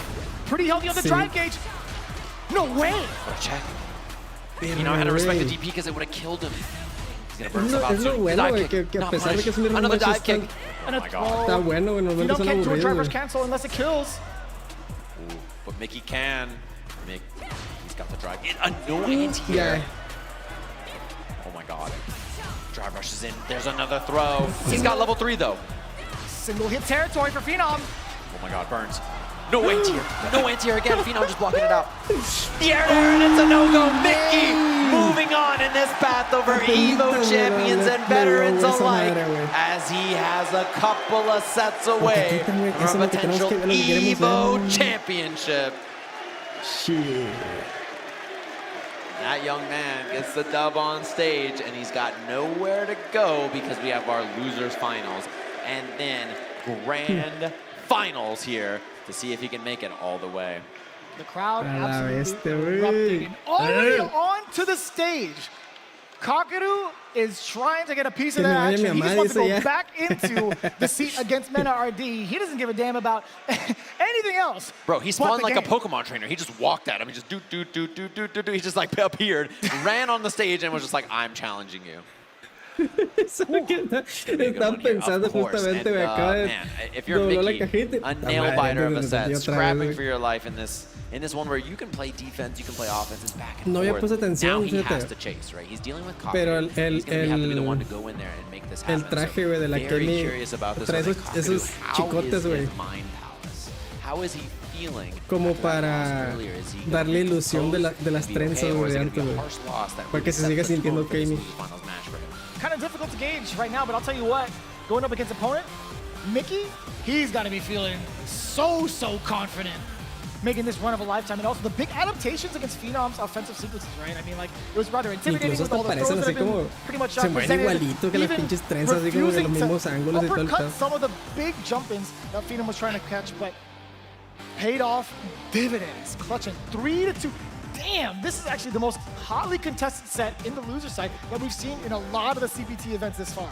Yeah, it's been really contentious. The last few matches, we've seen a lot of 3-2 action besides that. Aquí sí, güey. Le voy 1000% a Mickey, güey. And they're just going to jump into it in a second here as our players are on the stage ready to go. Losers finals here at EVO. Doing some button que de hecho sí, si al final es Mickey, Mena RD, güey, Mickey 1000 veces, la neta. Not too much intel on that just yet, but one thing's for sure, Kakaru, he has had this face since I saw him in Las Vegas. I shook his hand, slight smile, right back to business. Yeah, this guy's serious. I don't think there's any ifs, ands, or buts for him. He's trying to throw hands immediately and get back into this. I think whether it's going to be to his benefit or detriment. Lo bueno que este juega a zorrillar en machín, güey. Este güey sí lo puede brincar al JP, güey. The Mai does come out against JP. A little bit of a spoiler alert. You might have heard it. Ármala bien, pa. Oh, come on! Ahora sí. Ahora todo el mundo quería a Kami, no la agarraba. Couple of bullies. Pero algo de saber, güey. Of course, Mai with a very fast drive rush. A lot faster than este güey. So she can get through the ghosts and the zoning a lot easier. Huge normals, what a whip. Kakaru, I'm sure that wasn't intentional. As the amnesia whip in the corner early in the set. Finding a way to pass.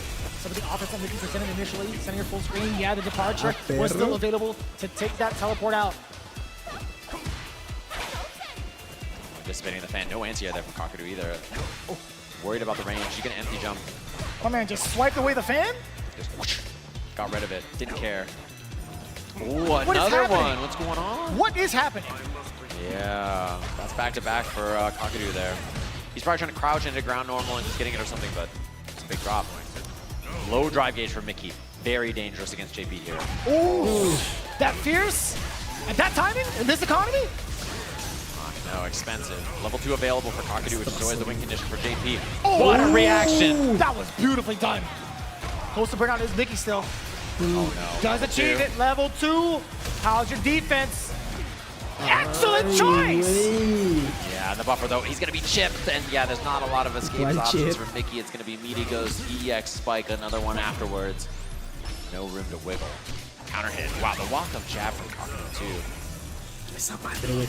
No, tienes que estar esperando y poner guardia, güey, o irte la chingada y back throw, set up the portal. No, it's gonna be a spike first, double spike, really forcing Mickey to stand still for just a little bit low, medium kick, tap it on the shins, a couple of times over. Yeah, it's a good option, those spikes, in case he drive rushes on wake up and try to get by your portal. What a whip punch. Okay, this is what Kakaru looks like. If you saw him in the meta set, you probably, thought this guy just gets beat up.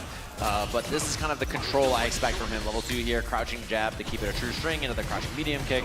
And this is just burnout pending any kind of hit. And it doesn't even need to be burnout if he can get the kill here. Stand heavy, EX goes spike, spin. There's so much to talk about on top of that control. His timing against any of his opponents have been so on point. Right? There's definitely been a lot of talks in regards to like how or at least how a lot of the pros are like, yeah, I want to make sure that I study the person I'm up against just to see what their button timing is like, right? To kind of formulate my game plan around that if I get these specific scenarios. You saw a couple of delays going into the crouching medium punch and also a very, very good poke to do that. So the control plus all of that is so intimidating. Back to the camera here. And the skip, come on, man. Yeah, we're not speedrunners. We do not like skips in this audience. So you see that early throw here. Sí, güey, el chile que sí, right away. Does not like the tail end of that. It's a DP from Mickey. A lot of drive gauge off both of them early. He just has the air threat in this matchup now. That's the difference. Lower ground speed, but you have the access to pretty dangerous air. And the drive rush, an appropriate punish. Yeah, not having the fast drive rush from Mai could be a factor, but instead Mickey looks way more comfortable. Damn! An explosive rebuttal here in game 2 with a perfect to start. The Cammy, pretty damn good. Yeah, this is clearly the comfort pick, I think, for him. Whiff and no whiff punish. Kakuryu's been good at that so far. Tienes que en el hocico tiene que caerle y no dejarlo. Nice block. Wow. Damn, even better hooligan axe kick. He used a lot of hooligan, actually. Wow, crosscut DP too. It does get him out of the corner, though. Oh, saw the counter hit. Low medium kick. Mickey in hot pursuit. There's the throw. Oh, and the bait on the dive kick. Kakuryuu tried to get him upon recovery, but just a little bit far off the mark. Mickey 2 rounds straight. That was mad quick. Yeah, that was a lot tougher for Kakuryuu there. I think the air approach so threatening, and then also Mickey just walking in and finding these buttons on the ground as well. He's not been whip punished with the same success he had against Mai. Mai's such a popular character, I'm sure Kakuryuu was more prepped. Makes a lot more sense. Oh, drivers forward. Mickey trying to probe just a little bit, right? You see some of these crouching medium punches.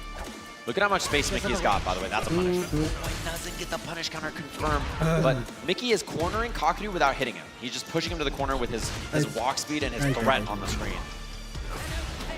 Oh, wow. Tried to bait out a throw, perhaps, or maybe even a low-end button. Yeah, trying to catch him biting. Wow. Oh, no! Neutral jump from Kakuryuu was excellent there. I love the empty jump. Just that bait is so clean. And now portal above, you got to deal with that. New portal's out. Tries to make it in, and he's too prepared. Lots of drive gauge and meter to work with here. Pierce. Yeah, that was right on the money. Yeah. Nice work. Didn't even need to spend any super on that, so big win for Kakuryuu as he has level 2 here, which is a threat to your drive gauge. Yeah! Tons of damage too. Look at this. Corner push on this, forward heavy kick, spike, portal. Lots of options to deal with, and look at the jump back. Yeah, he just wants to maintain that control with Mickey. Tienes que entrar, pa. With that dive kick now with a forward throw. Drive rush on in, back medium punch, followed by a plethora of different buttons. Kakuryuu has not found a way out just yet. Punish counter, you do get the throw. Drive rush on in there. Real menacing too, as Cammy is now in burnout. Mickey, how do you fight out of the corner? Oh, there's no shot. There's absolutely no shot. Kakuryuu, he was just waiting for you. Drive impact, level 3, that's all he wrote. Game 2. Kakuryuu, 2-1 lead in the set, just like that. So much control in mid-range too, and you know, Mickey kind of ran over him before, but the minute it slowed down again, Kakuryuu just too comfortable. I think at the pace of the match, if you can't wrestle it away from him, he's too tough to beat. What are you supposed to do as Mickey, right? You've already tried so many different spaces to try to intimidate Kakuryuu. Now a lot more active with the buttons. You see it from the side of Kakuryuu. I like the drive rush too. Clearly Kakuryuu thinking about the air and whip punishes, so Mickey trying a new approach with the drive rush. Already cycling through so many options. Roundhouse coming back and forth now from the side of Mickey. That is an excellent punish against the Ghost. Perfect parry and then drive rush. Really good catch as well. Counter hit. EV ender. Crouching heavy punch. Cross cuts. Making Kakuryuu pay the toll. Nullifying the hooligan. Oh, but that's the dive kick. And also the big throw bait. Let me see the rest of it. Level 1. That's the kill. Mickey, excellent stuff there to recognize the situation and know that he can get the kill with that optimized combo route. Bring the fight right back to him. Yeah, Kakuryuu, when he gets in trouble, that's where you can make it count, right? You make it scramble, you make it weird. You don't want him to just sit there and play the game and kind of ground and control. I like that Mickey's trying to scramble with late dive kicks, weirder looks, try to make him uncomfortable. Ooh, and he was ready for that. How often do you see that roundhouse get whiff punished? Yeah, with a heavy too as well. Slow button. And now, oh, I love that. Try to put the brakes on the drive rush. Catch Mickey checking. Baby. Talking about that control being shown off by Kakuryuu yet again. And that was so tricky to the standing medium kick. It's going to tantalize Mickey a little bit, but now he's in control yet again. Match point here in Losers Final. And with a perfect. Can Kakuryuu get a shot at revenge against Mena after that dominant winner side performance? Can he end the dream here? Uh-oh. Mickey with the approach. Portal's off screen, no longer a threat. Sitting back and waiting a little bit. Neutral jump medium, trying to test the waters with low medium kick as well. Ooh. Nice buffer, too. He's ready with the medium kick, intercept portal above. Walks in for the throw, knowing the parry is coming. Smart. He's gonna burn him out here. This is a bad spot. He's gotta try to parry. Doesn't go for it. Instead, he gets hit. Portal's up for the extension here. Burns should be the kill. He's got level 1 at the end of this for Kakadu. No, he doesn't go for it, but Chip is a factor too. How do you get out of this if you're Mickey? And the answer is you can't, as Kakadu ends the run of our incredible young player here. Las Vegas, can everybody here make some noise for Mickey with the 3rd place finish here at Evolution?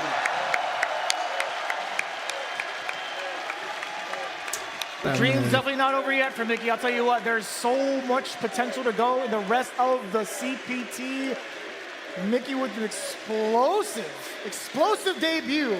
No, pues sí, o sea, imagínate ese lugar loquísimo, pero... feet for this young man, absolutely well deserved. And I've got great news for everybody at home. If you're a Mickey fan, you will be seeing him at Capcom Cup. He's also qualified with this 3rd place finish. So even if it's a long flight home, he's got a pretty important event to look forward to early next year. As we get our rematch in our grand finals between these two. We're going to get a look at the replays between them. Really just so difficult to get in on. It's the opposite of the Menace. So much space. So we give a round of applause for Mickey coming off the stage, everybody at home. Even in the chat, yo.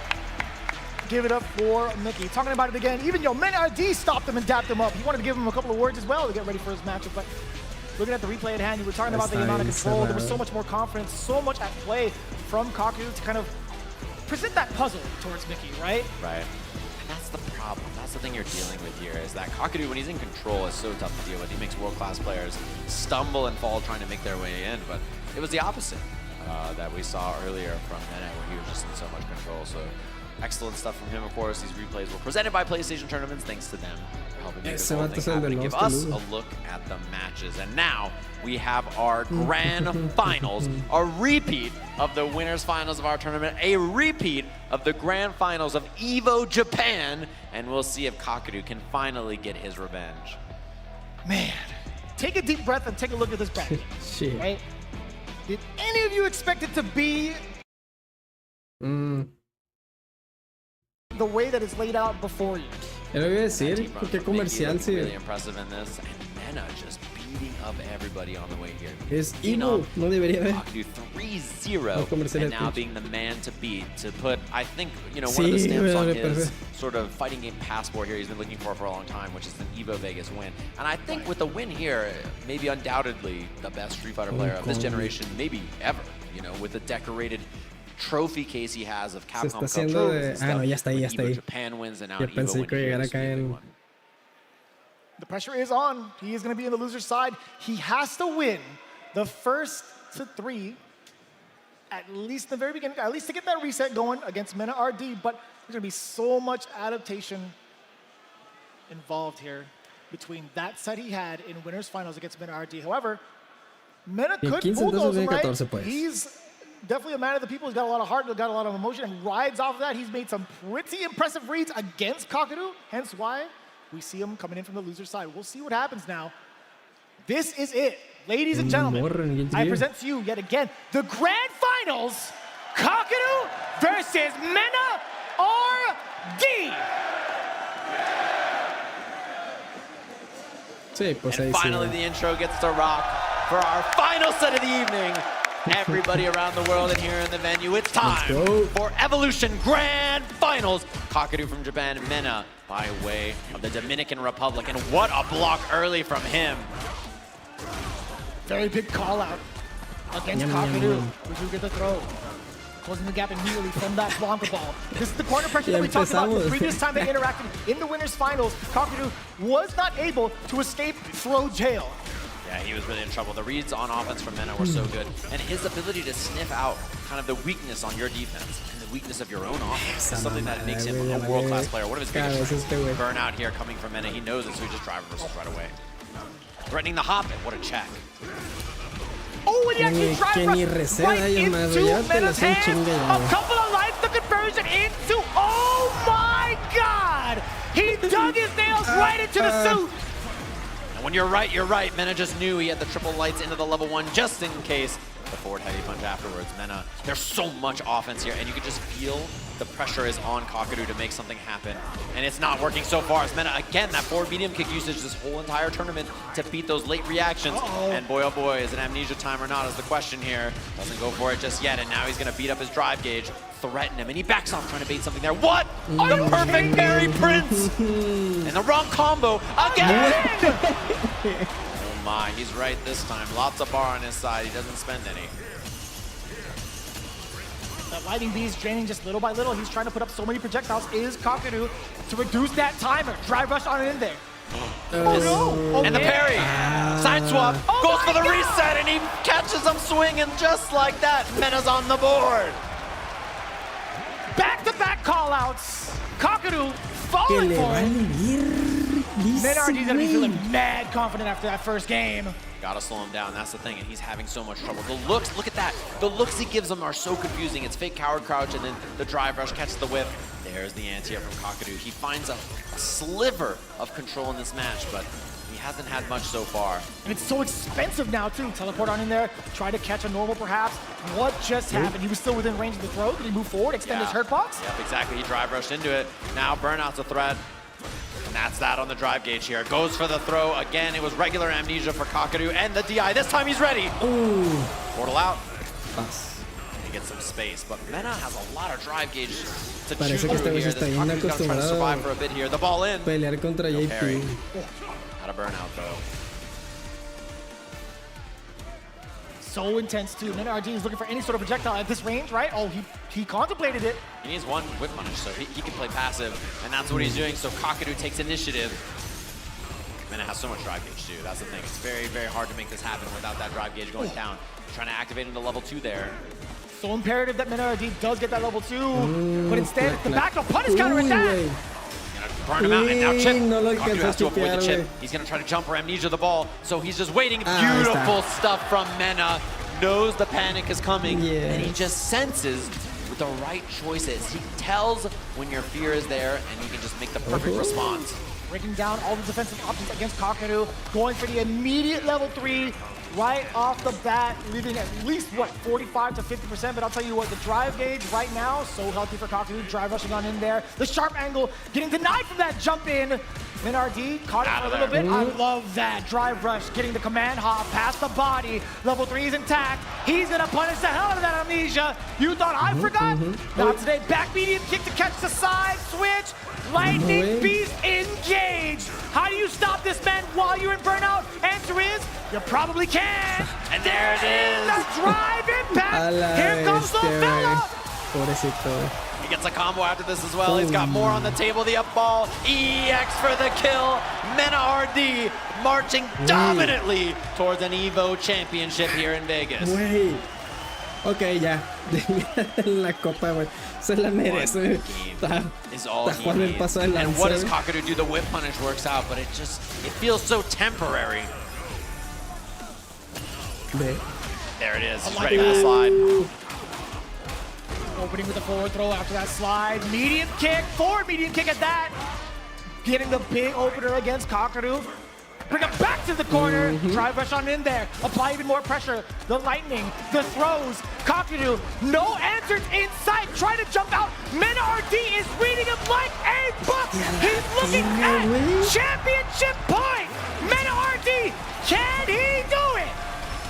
EVO Japan and EVO Vegas back-to-back championship potentially here for Mena. And Kakadu, no answers.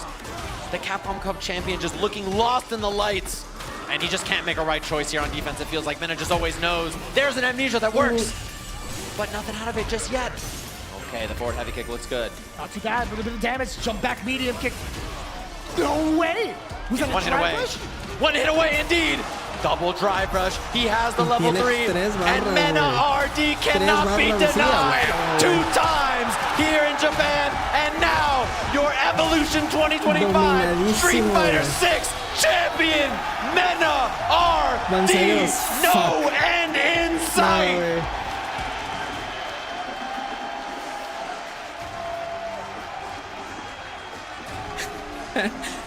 Fíjate, güey. And And that, I think, cements in many people's Ni el minds pop-off, güey. who O the sea, answer for the tan- greatest Street Fighter player of all time is. Many people would argue it's the man on the stage, Mena RD. The eruption, the emotion, Ya the está- ya está electricity, aflojando. all Ya está aflojando, ya está soltando. deserved towards Mena RD. Se está yendo la adrenalina ya. And I gotta say, one of the most dominant EVO performances I have La ever neta, sí, güey. seen. 3-0 yet again. Back Pues to back. sí. Winners finals. Grand finals. Exactamente, Against pa. one of the ¿Qué most haces, güey? ¿Qué dices? challenging contenders we could ever ask for in this season. La neta, Multiple güey. seasons. And look at Dominadísimo, Kakadu's. güey. Think about Kakadu's Dominadísimo, matches. güey. No one can touch him. Everybody else that Kakadu plays, it's like it looks like they can't play the Jugó game. mejor And he nosotros, fights güey. Mena, and this guy's just different. There's levels to this. There's a difference, right, in how people are, and that just shows you how it is. You see the emotion getting to Mena on the stage. He's had a lot of big wins in his life, but I'm sure this is one he's been thinking about for a long time. As he gets his EVO Vegas trophy, cementing another on a very decorated trophy case for this guy up on the stage. And still sunk in that chair, of course, is our second place finisher, Kakadu. What an incredible performance from that guy.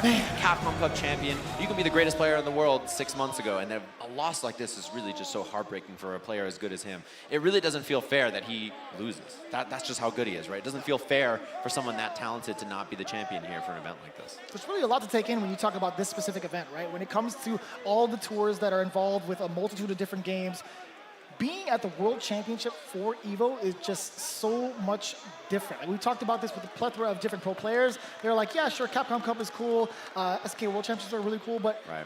EVO is it for Yeah. a lot of these players. Even for a lot of the spectators, even the commentary, we're like, dude, this is easily the most prestigious tournament in my opinion. Yeah. Open bracket, a giant minefield going through it. You never know what happens in the top 8, Right. but still seeing that consistency Ni from modo. Minardi GG's. easily cements him as the best. Yeah, I cannot think of a lot of EVO performances that look like El that in GIF. almost any game, right? Like, it's such a dominant performance from him.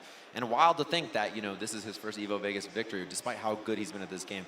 And the thing about him is, you know, at different events, he's up and down and stuff like that. The big stages, he shows up, right? These EVO stages, he's always there as that competitor. And, like, watching that, it's hard to deny. Playing a character that's not that common, even, with All Blanca as well. Just like, showing up and having that kind of a performance, it doesn't make much sense. It's just like, this guy is otherworldly.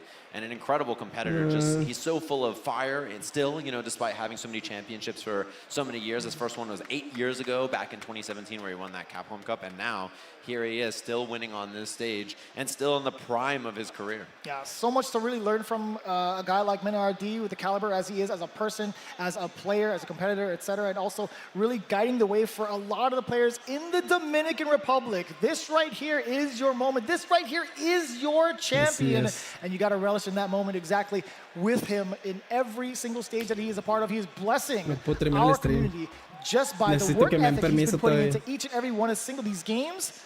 And honestly, we wouldn't have it any other way. Yeah, what a performance by him. It's hard to describe how dominant that is for an event like this, right? Especially because so many other players look so talented throughout all this, and they have such a chance. There's so much back and forth.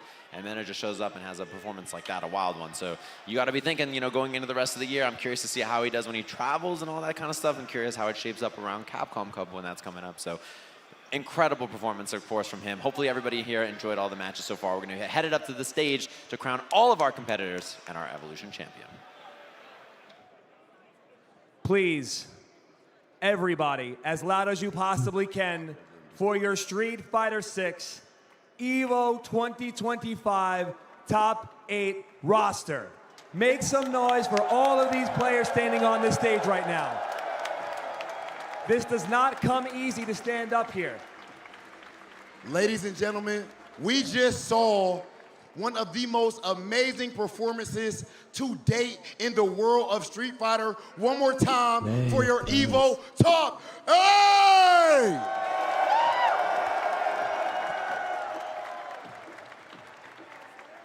Now, let's get these gentlemen their medals. Please make some noise for 7th place. Angry Bird!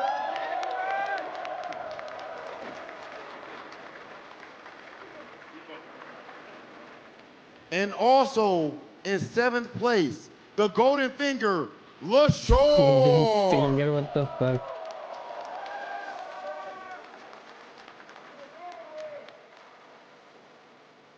Now for 5th place, the legendary child, Zhao Hai.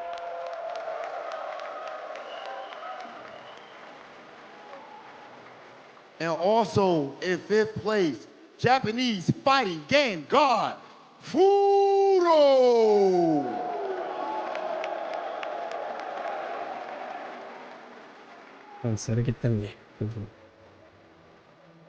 And now in 4th place, the Moose is loose, Phenom.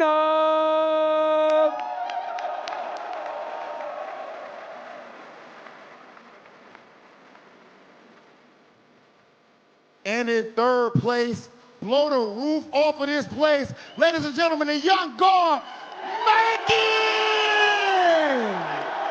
Young guard. Pues, para que digo que no sé si. Debe estar en el tambor.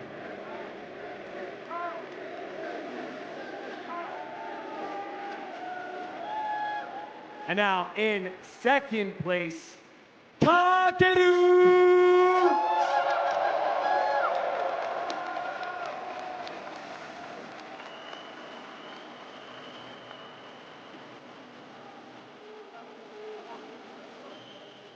And finally, in 1st place, the first player ever to win EVO Japan and EVO Las Vegas back-to-back. Some would say the GOAT, Méxicoooo! Y ese corte y todo.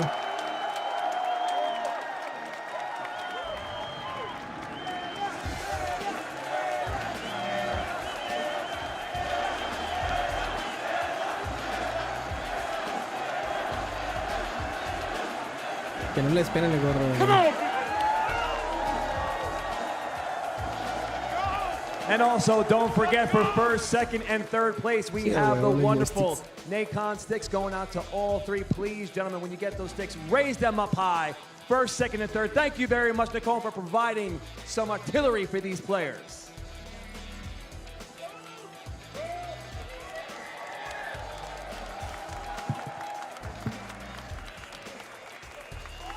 Again, before we do get to talk to our champion, this top 8 was just too phenomenal. One more time, turn this place up for your EVO 2025 Street Fighter 6 top 8!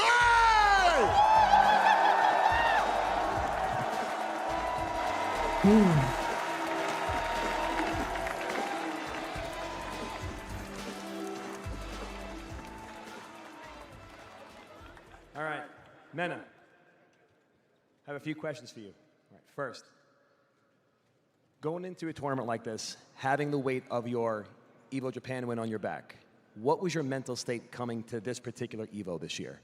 It's been long enough. I think that's a fair answer. Give it up. That is a fair answer. It has been long enough for him. Mena, your legacy at this point, to say that it's solidified would be an understatement. I know how deep your pride goes. Please let the people know exactly what you want them to be looking at when they look at Mena RD, and what message did you send by winning EVO Vegas? Honestly, that's a great question, but I don't want people to look at what Mena RD did today. I want people to look at what we all did today. Being part of this show. Being part of this show is the biggest privilege of my life, and being able to perform in front of all of you just confirmed to me that we're doing something beautiful. Thank you so much. By far the answer of a legit, true champion through and through. Mena RD, thank you very much, AT&T, for helping us provide these interviews for these players. But without further ado, we have one more thing to give the champion. Chris Lee, can you please assist us? Can you please assist us, Mr. Lee? Let's go, EVO 2025. This is it, your last chance. Turn this place upside down, inside out, for the Street Fighter 6 EVO champion, Mena RD!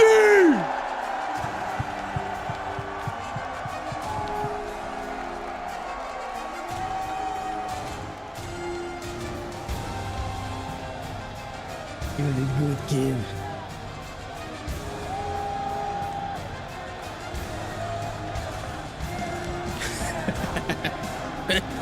Con ganas a la vez. Como si fuera una morrita.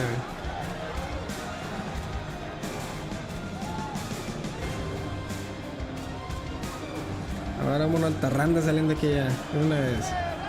Vamos por unas sucias. Ladies and Que no le dan gentlemen, un 10 de descuento. one more time for your EVO champion. Let's hear it. Man up, man up. Pues si están en Las Vegas, güey, ni modo que no. Uf.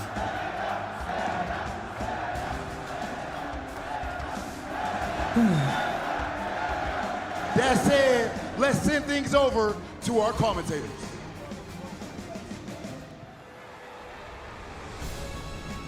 Truly well spoken from our EVO champion, Mena RD. It reminds me of a phrase that I believe Valle might have said earlier, actually a while ago. It's the games that bring us to these events, but it's absolutely the people that make us stay. And I genuinely feel like this right here, it's the evolution of fighting games, hence the name. We wouldn't be here without this exact support, the love, the passion, the energy that goes into our everyday going into fighting games, reaching out to other communities, entering locals, entering events, online, offline. We're all part of one big family, and it is truly, truly something special. Yeah, and it's everybody who is interested in fighting games, whether you're organizing a local, whether you're just watching from home, enjoying all the action. You know, there's a lot of important people that make these things happen. It's not just the people who run the biggest events in the world, but you're like your homie who gathers you and 6 other people to play some Street Fighter or whatever fighting game you're playing is what really matters. And like that's how all of us get started and end up in a place like this, which is where, you know, we're so, as he mentioned, privileged to be here and get to talk about these games and hang out with all of you at home. Whether you're nice or mean to everybody that you watch, just know that we share a common language, and that language is fighting games. Wouldn't have it any other way. Again, seeing you all here year after year after year, even for those that have come up and said, yo, this is my very first EVO, I'm glad you actually shared that information because, again, I love the fact that you are in this space, and I would love to see you continue on your journey here at EVO, at the FGC. I'm just so excited. I'm not gonna pull a James right now. I'm gonna hold it back just a little bit. Shout out to my boy James Chen. I just wanna keep it a little light, but from the bottom of our hearts, everybody behind the cameras, production, etc., everybody that put on EVO, thank you. If you ran a bracket here at EVO, if you played, if you just came to watch, came to support, we appreciate that, of course. And this kind of stuff happens due to thankless people all year long. These kinds of events come together. So thanks to all of them for working really hard on this. Thanks to all of you for joining us for this and enjoying this excellent evolution year after year. As always, thanks for tuning in this year, and we hope we get to see you again next time.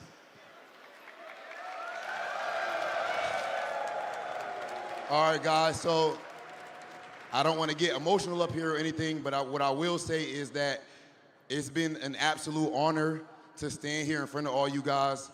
The FGC absolutely changed my life. Even when people didn't believe in me, you all did. And I believe in all of you guys just the same. This is the most amazing community on this planet. And forever, I will represent the fighting game community. Thank you. I couldn't agree more. It's such an honor and a completely humbling experience, not only just working along these legends, but also putting on a show for each and every one of you, because honestly, without this community, I don't know where I'd be. So thank you guys. I have to agree. I can't believe when I started watching in 2009 that I would get to stand in front of all of you.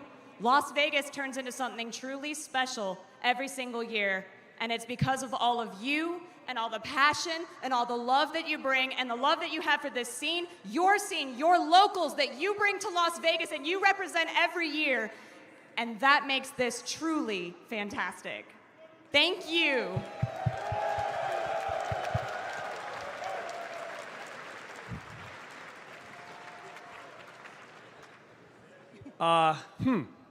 So, I say this a lot when people come up to me and we do interviews and things like that, and people ask me questions about the FGC, and I say it to people individually, but I think it's important to say it to all in front of the whole world.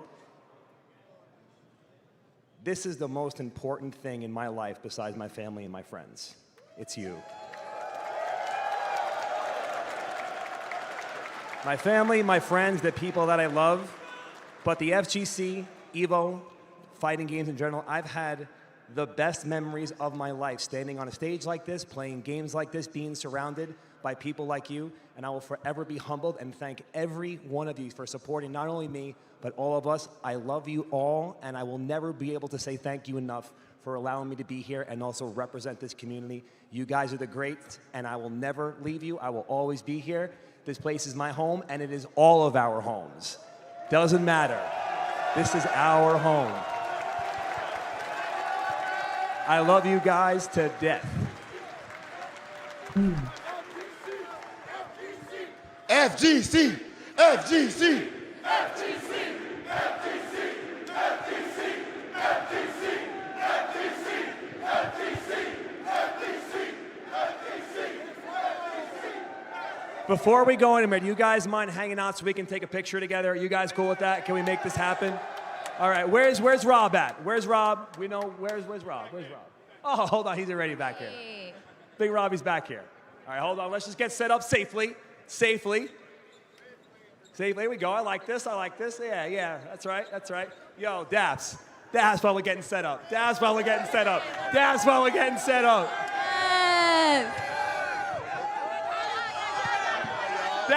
getting set up. All right, crowd done. Yo, this is almost like a show. Can you guys let me crowd surf on you? Wait. Joe, we're missing someone. What happened? We need Rick.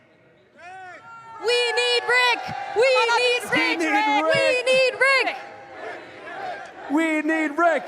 need Rick. ¿Qué?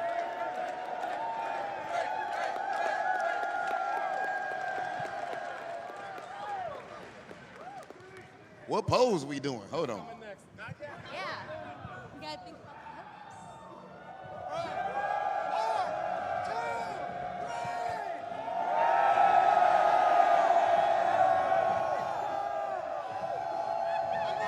Ahí quedó.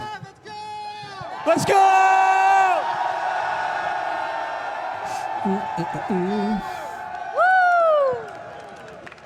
All right, now, before we sign off, I need you guys to make noise one more time. I love you, Chris Lee. How many people have been to EVO before? How many people in this room, is this their first EVO? How many people am I seeing next year? You guys are absolutely the best. Thank you for an amazing weekend. I will always remember. Remember, we love you forever. It's because of you that we stand on this stage. We will see you next year. Thank you very much, and good night. No que a las 10 iba a acabar este pedo.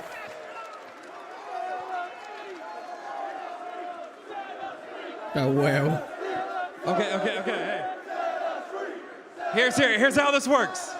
Everybody's favorite Marvel movie gimmick. We have a credits list because a lot of people put this show together and they all deserve a moment in the sun for that. One of which is, how many people in this room ran a bracket this weekend? Thank you. This doesn't happen with all of you. So let's give a moment to everybody who deserves their moment, and then we're gonna get to that tradition. Dígale al Juan cuál es la tradición. ¿O por qué no se puede ir? Maybe.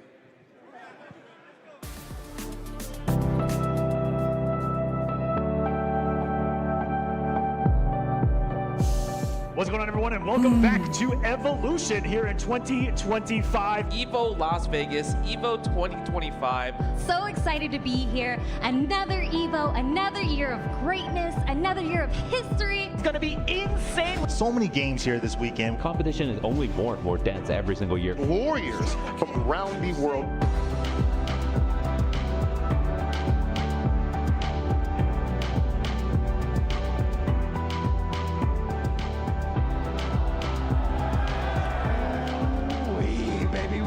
EVO 2025. Get some fire games, man. Oh, I can't wait. Oh my goodness. Almost snatched defeat from the jaws of victory. Already a barn burner. It's already bracket busted. No! Well, it is a marvelous Saturday night here at EVO Las Vegas, and what a special weekend it's been. My man put the chef apron on him, he's cooking. And the disrespect! Sonic Fox wins! Under night 2, top 8. ¿Cuánto ganó pinche Sonic Fox? Don't drop it! And Defiant wins Evolution 2025! Marvel vs. Capcom 2. Oh! No! That is it! All Cyclops Scott Summers! Just like that, Chaos World Champion! Guys, can we make some noise for Grand Blue Fantasy versus Rising Top 8? What is this? Is this Grand Finals? What do you mean? We have Raging Chain and one more behind it. Koji Goko is your EVO 2025 champion. Oh, the brink is gone. And there's the test. I think that's going to be his bestest ring. And I think we've got a new... Puro asiático negro juegan los anime fighters. What you do? That's right, baby. That's what he's doing. Once again, we're doing an EVO top 8, guys. Oh, my goodness. That's not supposed to work that way. This guy is crazy, bro. But he's about to get pulled out, but he's falling to close out EVO 2025. Noichi is your champion. EVO 2025. Noichi fue el que lo ganó. No, debe ser muy buena la final esa, güey, Chiti. Entonces, esta, güey, estuvo pasadísima de lanza, güey. Welcome everybody, of course. We are here for the Se final game bien of the mamadísimo el weekend. It is the pinchazo. Street Fighter 6 top 8. Panchero, panchero. Pero bueno. Gano. Nada, dominadísima. Esta final sí está dominadísima. Joder. Si fuera la morra.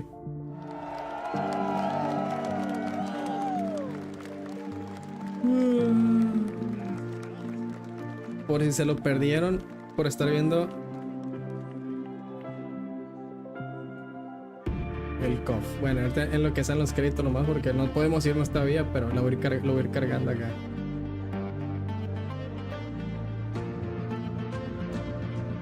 Oh yeah, baby.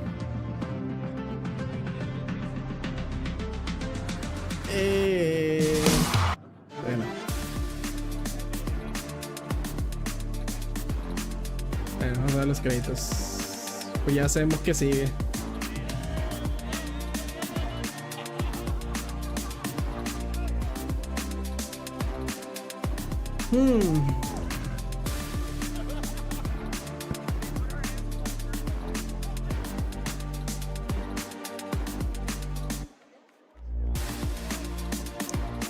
Está bien. Ese chorrazo, ¿vale? Que talent. El Colt.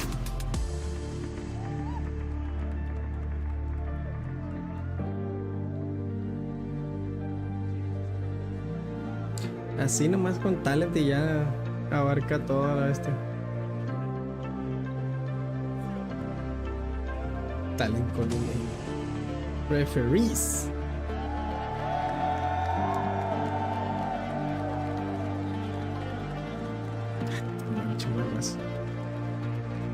Me pensó en la B.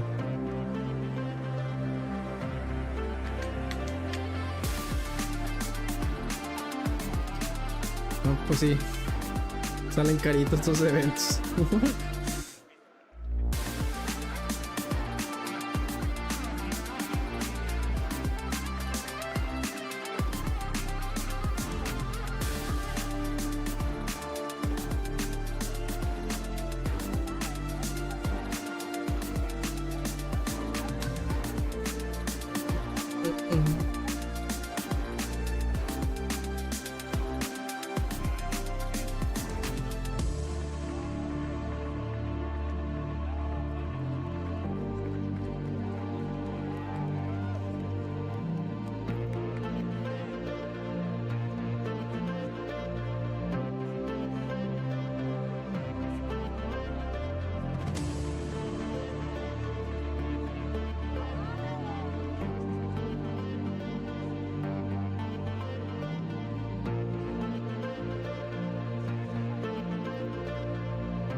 Ahí pudieras estar, Nintendo. Pudiera ser famoso, pero no. Te la tiras de mamón.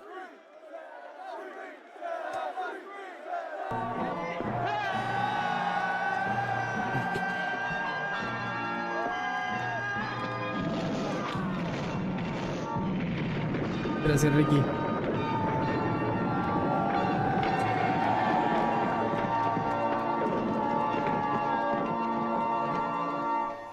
You're all free now. Qué chido lag. ¿Por qué no puede ser eso al principio de la pelea? Pero bueno. De nada. Se acabó, Leo. Vamos a poner. You ready? Top players. Continue on the scene. With the poisons on the menu. No mercy for you. Ready? Then show me. Para los que se lo perdieron cuando lo anunciaron. Too easy. Sure thing. Las morritas. Eso no les interesa. Lo que sigue, lo que sigue. Make way for the ninja side. Yeah.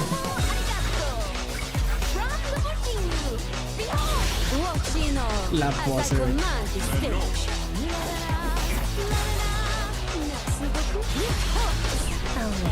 Hasta esa loca. It's a wonderful feeling. I have you. Another mission awaits. Do you plan to fight us all? Morena.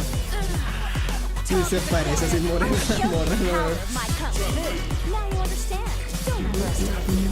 Are you Pero no, ¿por qué le puse morena? Bueno, debe haber otro color, no con la piel normalita.